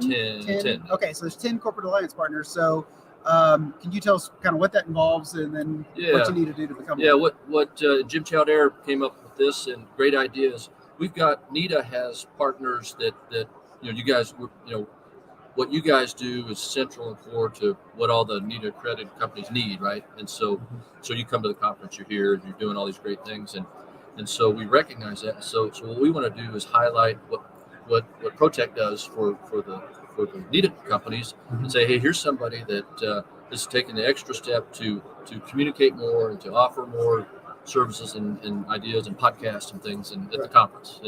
And so, it puts you in a special place to say, hey, look, we're partnering with you guys. And so, it's always good to do business with your friends, as they say. And so, we like that. And that's what our corporate alliance partners do. So, and we appreciate that. So what's next for NETA? What's up for the rest of 2022 going into 2023? Yeah. Well, so for us at this show, and I'll just talk about this and then move on, is we were really excited and happy with the attendance here, right? So just like last year, we canceled the show. We went and said, well, we got to cancel it, right? And so we didn't have a show last year. This year, we were having a show, but there was still, the Delta variant and all that stuff. And then we weren't sure about, if you had to show vaccination to get into the hall. And Denver was having some, we're here in Denver. And so we're going to follow whatever the city and county of Denver protocol was. That's what we do. We got to do that. But it was a few months ago, it was still a little dicey, right? But we're having a show, and then things started to open up, and so we ended up with attendance numbers here that we're very happy with. We didn't get to 100%, but we got very close to that, to what we thought we would have, and so we're happy about that. We're live and in person. We're not wearing masks. Right. We're not all dying, so go figure. But I was talking to a couple of people earlier. I think what happened this year. And so for all the attendees that are here, all of us and everybody that's out there, they had to do a little extra something to get here, And so I think we ended up with for this year, everybody that's here is a quality engagement, quality content, right? Because you go to shows. Sometimes you go to a show. It's a boondoggle to go to Denver and I'm gonna go skiing, and you get a T-shirt, right? Right. But everybody that's here, they want to be here. They want to see their friends. They want to learn. Yeah. We had a year and a half, 2 years off, and so that part of this year has been really, really good. So we're excited about that, to take that momentum of engagement and quality content and roll it into next year, into 23 at Rosen Shingle Creek Resort in Orlando, Florida. It's a fantastic venue. It's where we're going to have it last year, and we didn't, so now we're having it there, March 8th through the 12th, Wednesday to Sunday in Orlando. We think that next year is going to be a blowout year because all this craziness should be behind us, and we should be wide open for business, and we're excited about all that. The call for papers is out. So if you got any papers or abstracts to submit, I'm going through my Rolodex right now. So I'm the conference chair. So what we do, we have a conference committee and we're gonna do an on-site visit late May or early June. And so what we do is we take all those abstracts that all of you guys submit, guys and gals submit, and then we'll go through them, and we always get more abstracts and content than we have time slots. And so we'll pick out the ones that kind of make sense. And what often happens though is by the content, because we're getting often new things and exciting things and all that. So it'll guide us on themes. And if we see a certain area, if it's partial discharge, for example, whatever, we're seeing a lot of that, whatever, we might have a partial discharge track based on the abstracts. So we'll do that. And so that process will be happening through the spring and getting ready for March of next year, and of course the trade show, and like we always do, and the expanded learning seminars and all that. So exciting stuff for next year for PowerTest, and then we'll talk about the new things with codes and standards and all that, and as always, a heavy safety content, and boom. Oh, we just lost we still our got audio. battery. Here we go. got audio. Yeah, we're We still just going lost our audio. video as we We're going to changed bring our it back batteries. in just a second. Is there an electrician in the house?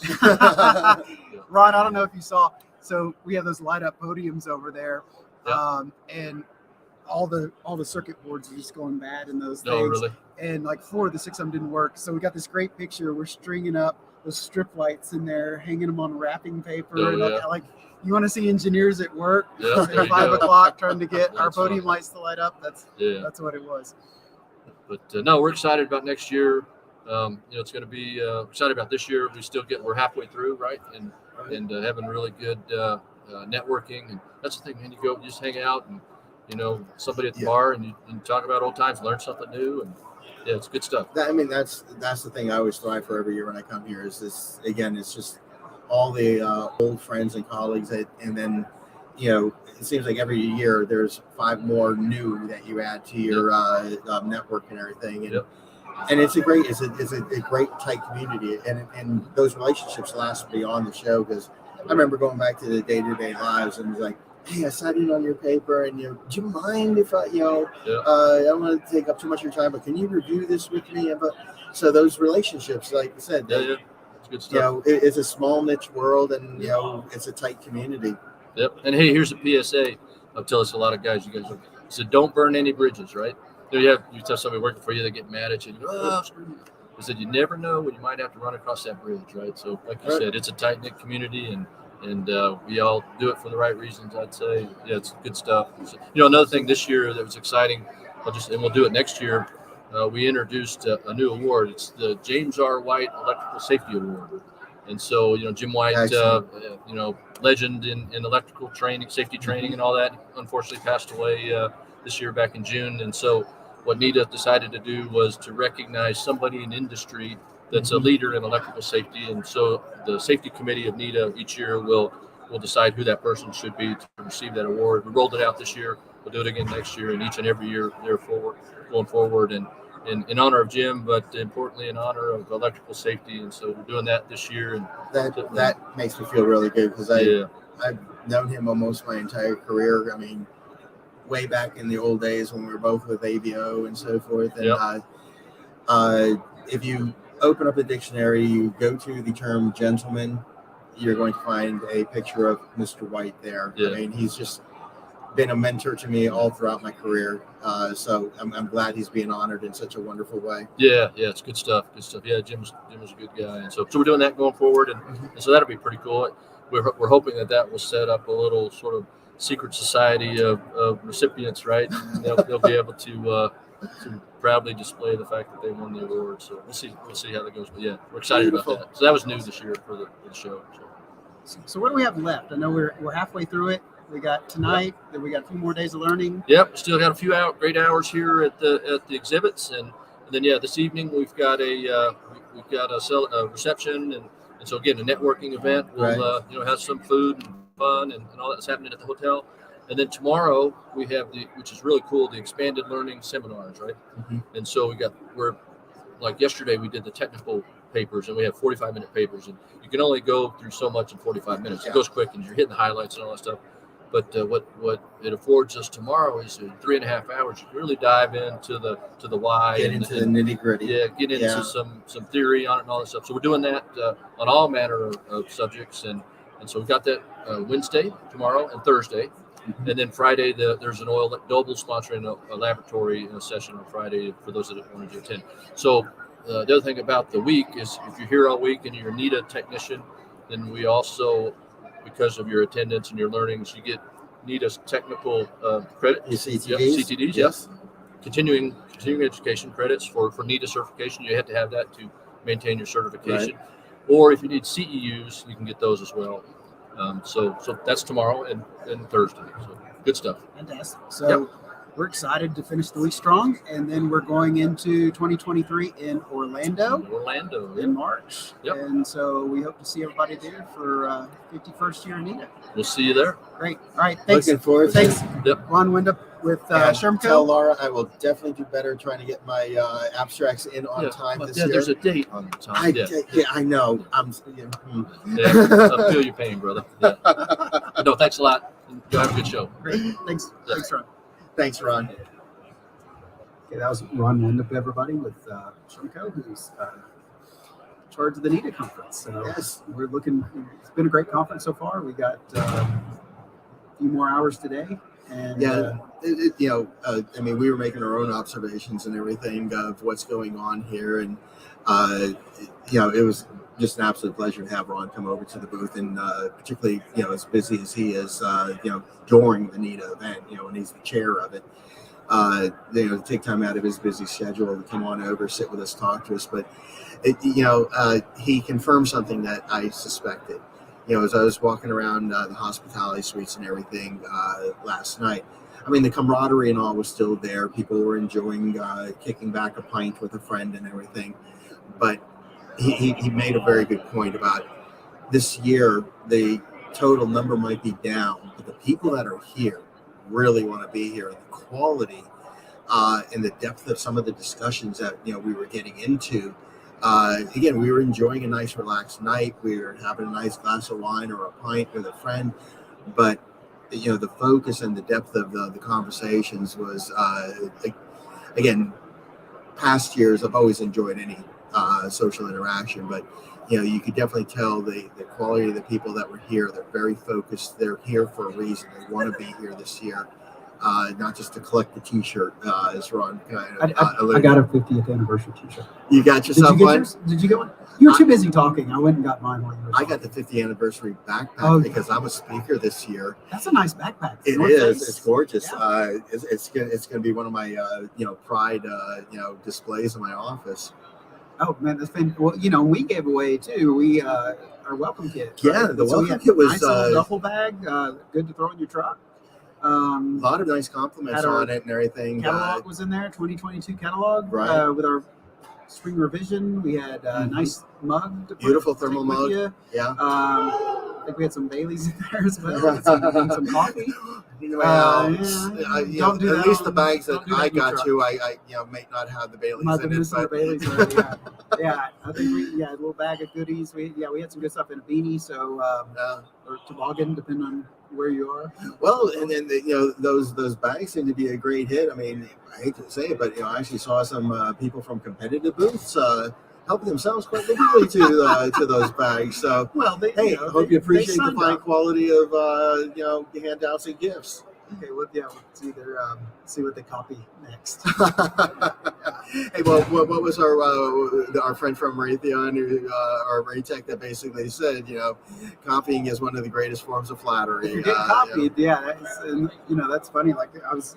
Says you're doing it right. Yeah, we have protecalibration.com too. So, we were talking about calibration earlier. We have our own calibration website. And it's funny how your text gets on other people's pages. So, anyway, no, that's great. I was really good sitting down with Ron. He's always a pleasure. And he was and he didn't roast us. I was really happy he didn't roast us. Yeah, he's really good at that, by the way. That's good. Glad to see they're in really good shape going into next year. Yeah. Cool. Like I said, always really nice when Ron takes the time to sit down and talk to you, because just great wealth of knowledge. Again, he's been in this industry for so long, and it's always good to hear from him. Absolutely, yeah. So we've been doing this for 2 hours and 47 minutes. Yeah, I know. 4 So I or think 5 we'll go battery maybe another changes. another 10 minutes if our battery holds out. Maybe we get Cody to come sit down with us. No, he's shaking his head no. No, Let's get Rosie. Rosie, come sit with us. Please. Rosie, come on. Here comes Rosie. Yay, Rosie. Okay, everybody loves Rosie. Hello. Hey, although one of our Protec runners, I noticed Scott Sinetti from Megger has been kind of bebopping around. He wanted to come in, and if somebody could go over to their booth and let him know that, come on in and we'll get him a spot. Okay, yeah, let's spend a minute with Rosie here. And so most people know Rosemary Morel, and she's out of our Houston location. Tell us a little bit about yourself. And I know, because we keep seeing your video over and over on the screen behind us. If you haven't seen her videos on YouTube, just check it out. But yeah, you've been with Protec how long now? Yeah, it's been almost 3 years. It'll be 3 years in July. I'm at the Houston office, but kind of all over the place. Love going to trade shows. Love meeting people, talking. This is a lot of fun for me.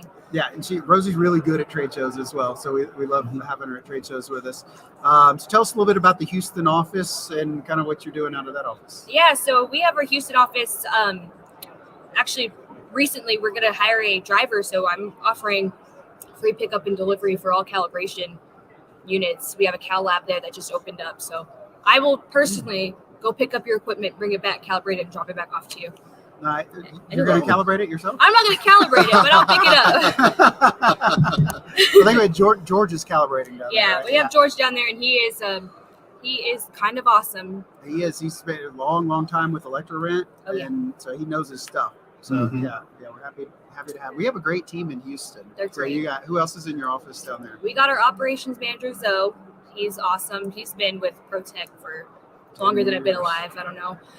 And then we have Devon. He's been there about 6 years. He's really a badass too. We had an electrician come in. We ended up hiring him because he was so good, Brian. And then we have Andre as well. They're all really great guys. Great. And then Aaron. We have Aaron now. Oh with yeah, us we as do well. have Aaron, new hire. Hi, Aaron. So Aaron also, he worked for Electrorent for a long time as well. He did. Yeah. He did. It's definitely a great addition. I can't wait to see what he does. So Yeah, just started with us a couple of weeks ago. just started. He's going to help us out. Fantastic. So what do we? I know we have some other trade shows coming up.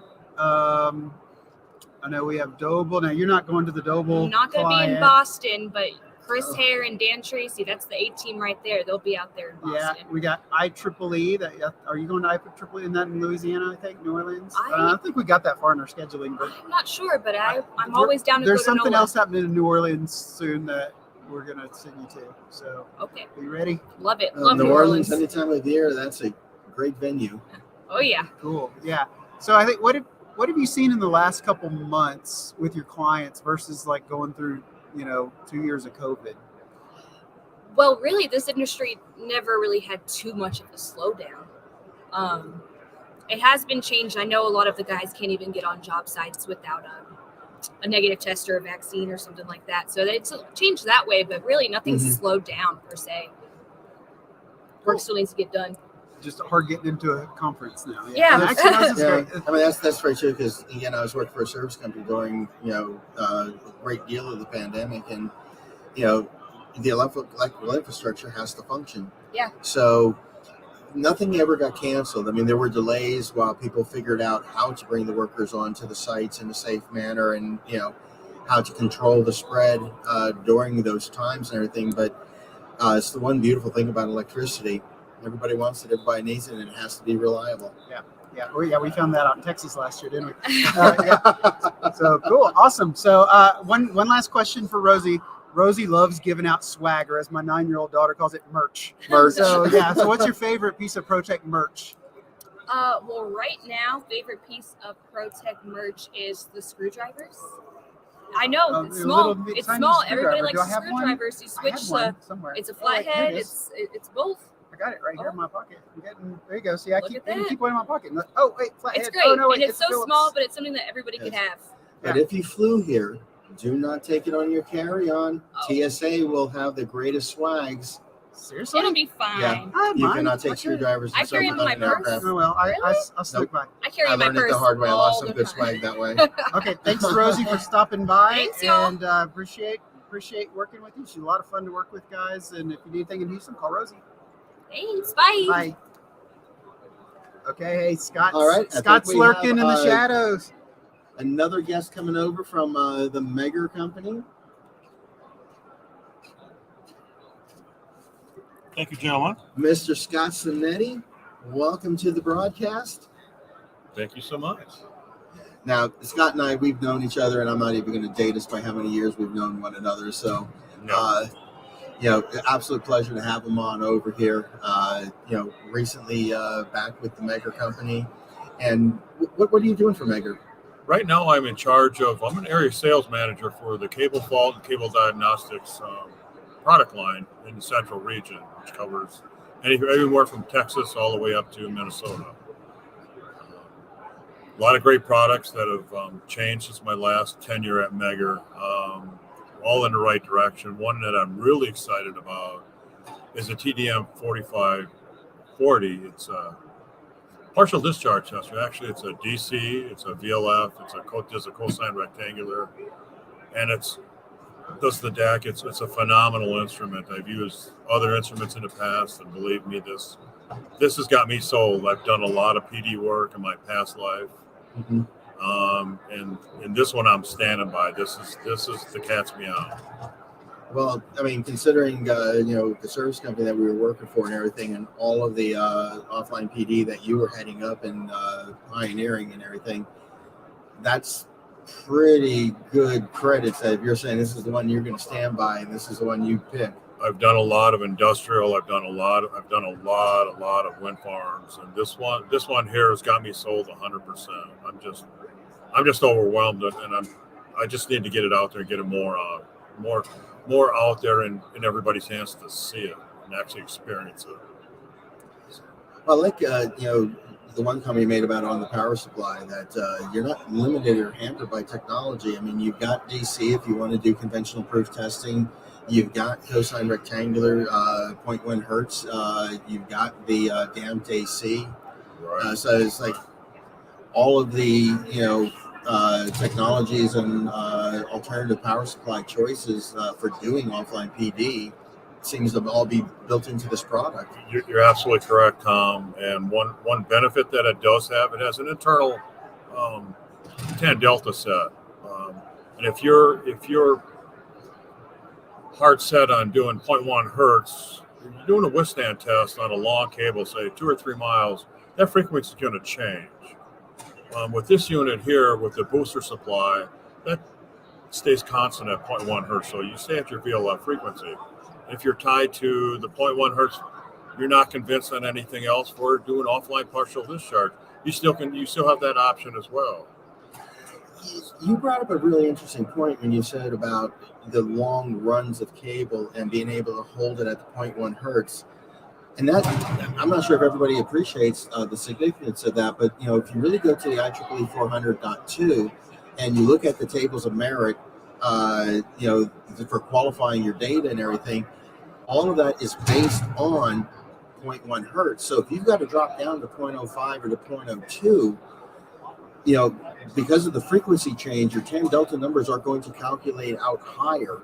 So you lose that frame of reference to the figures of merit in the IEEE documentation. So correct. That Absolutely is actually a very significant feature that you just, so casually threw out there. Yeah, I mean, you're absolutely correct, Tom. Another great feature is when you're doing partial discharge on a new cable and you use the cosine rectangular, it mimics a power frequency versus the VLF frequency. So you sustain it longer and you find more defects sooner. It also has the DAC method, which you want to use on a service age cable, because all it does is it shoots out a burst of energy, starts at 600 hertz and goes down roughly 20 hertz, and it stops at where it finds partial discharge. And that way you're not damaging the cable by consistently having voltage on it. So Right. you're not growing that tree. You can find a defect before it's a problem. DAC was something that was relatively new to me and everything. And I think it was the Chicago NETA conference where, I had the honor of being a moderator on a panel. And one of the Megger gentlemen, I've Carville, I can't remember his name, but I think you remember the gentleman I'm talking to that was giving a little overview of the DAC system. And at that time, listening to him and the way he was describing its utilization and everything, in my mind, I was saying, this is kind of the superior path when you're dealing with a surface age, and particularly one that, you want to be careful with it because, you don't want to overly fault this cable, overly stress, and cause yourself more problem than value. And that was one of my big walkaways back at that time, listening to him giving the overview. And I'll be honest with you, he was one of my biggest inspirations of the very next morning going out there and getting me a copy of IEEE 400.4 and really reading up and learning more about the technology. Absolutely. It's a phenomenal, and it's mega patented. You can't get it anywhere else. And like I said, I was sold on this the first time I used it. I mean, it finds more defects than anything I've used in the past. And the overall footprint of the equipment that I, again, just leaping through the Maker catalog and the website and everything, in the medium voltage world, the power supplies can get, kind of large, bulky, and clunky and everything. But when you get into the high voltage world, and particularly now you're talking about doing offline partial discharge, and seeing some of the designs of your DAC-based units for the high voltage world, the practicality of the cost and just the logistics of getting this equipment to the job site versus, trying to go the conventional 60 hertz power frequency. Have not had the opportunity to go ahead and take it out in the field and put it through its paces, but from what I read on it, I'm very intrigued. I'm stoked. I want to see more medium voltage, but we also have high voltage, like you're referring to. Yeah. I came from the world of running a high voltage lab, so I know I'm into power. I like big things. So when you get up into the 345, the 250, that's my element. I really enjoy doing it. I'd like to get more involved in that. But the systems are modular. They're easy to put together. Yeah. And the test is a simplified test. It's a great system. Yeah, I think it might have been on YouTube or something like that. You guys have a video of a crew putting this together. And again, it was like, now that is convenient. And, when you're looking at the voltage levels that you're operating at and testing at, it's like, right. This is really revolutionary. It only takes a few hours to put it together, and it's phenomenal. It takes more than one person, obviously, but just because of the size and the dynamics of it. Well, but it only takes a few hours to assemble and disassemble it. It's not, I got to drive a semi-trailer here, and I got to run all these cables, and I got to do this, and I got to do that. It's a simplified system. That's what I said. The ergonomics of moving it from job site to job site, vast improvement over, and again, all the reading and the research that I've done as far as the DAC oscillating frequency base, your PD inception voltages and so forth are going to correlate quite well with your 60 hertz. So, honestly, why go through the bother of lugging the big 60 hertz in the resonance supplies when you can get your data correlated with just an easier tool to move around and to set up and operate with. Absolutely. So I'm always a big proponent of, I'm kind of a hardcore purist in some areas, but I'll do my research, I'll read the papers, I'll look at the case studies and the side by sides, and I'm not going to drink Kool-Aid just because somebody is really trying to push an agenda more than the technology. Right. Like I said, right now I have not had the opportunity to put the DAC through its paces. Hopefully, maybe in the near future, I might have that chance. But everything I've been reading up on it and researching on it, I think you guys got a winner there. Thank you. I really appreciate this. So how's the show been treating you? Good. You got a lot of activity over in the... A lot of activity. Excellent. I'm surprised with the minimal amount of people here. I thought it was a really good show. Yeah, no, it was interesting because, right before you came over to join us, we had Ron Widow take time out of his busy day and come and sit and talk to us. And he made a comment that the total number might be down and everything, but he's been sensing that the quality of the people that are here is really up high, that they really want to be here. They have an agenda, a mission, that they're not just here to collect T-shirts. You seen that in your booth? I did, absolutely. There's more technical questions. There's more quality questions.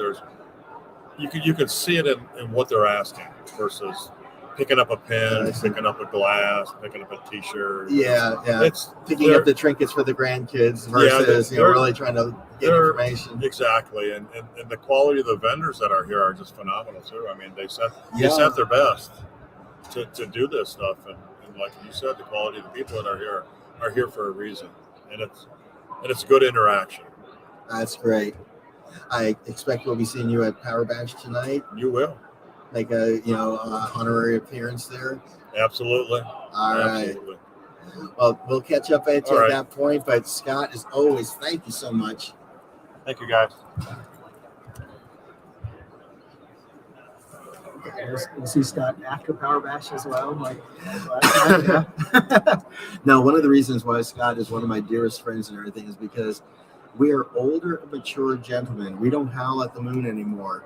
We will make our appearance. We will, tip a pint with our good friends, but we will be back in our rooms at a reasonable hour. I promise you.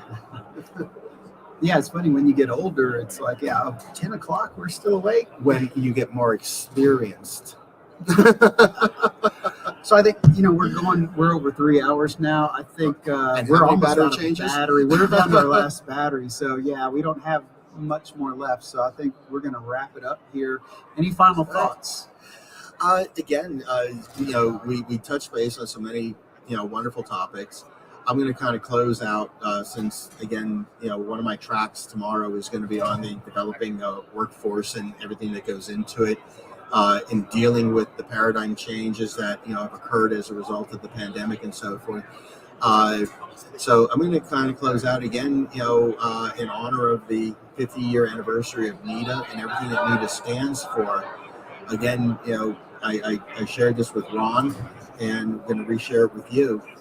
If you are involved in test and measurement, electrical, test company, definitely look into NETA. They've done a lot of the heavy lifting, the legwork, their technician certification programs, their foundation of and recipe of what makes a successful company. Do yourself the favor, go to the NETA website. 50 years, going strong. Well, I'm not sure I'll be around for the next 50 or anything like that, but hopefully for at least the next 20. Yeah, and I'll just wrap up by saying, hey, go see Tom in the morning. He's also doing his battery workshop on Thursday. Yes. And then catch us every third Thursday in March. We got part 2 coming up. Part 2 of our cable series. And then I think in April, we go into transformers and frequency response analysis. And then we'll be sharing how to register for our 70E program coming up at the end of March. That's going to be exciting. It's a course I love teaching. Cool. So really enjoyed being here. It's been a great afternoon. Yes. And thank you guys for watching and listening. And we're going to be doing more of this, just not at shows, but Tom and I are going to be chatting a lot more online. So make sure you stay tuned and just make sure if you haven't liked us on Facebook, or really we want you to be on LinkedIn with us. We have a great growing LinkedIn community. So make sure you follow us on LinkedIn, get notified when we are live. With that, we're going to sign off. Protec live at PowerTest 2022. Happy 50th anniversary PowerTest. Thank you.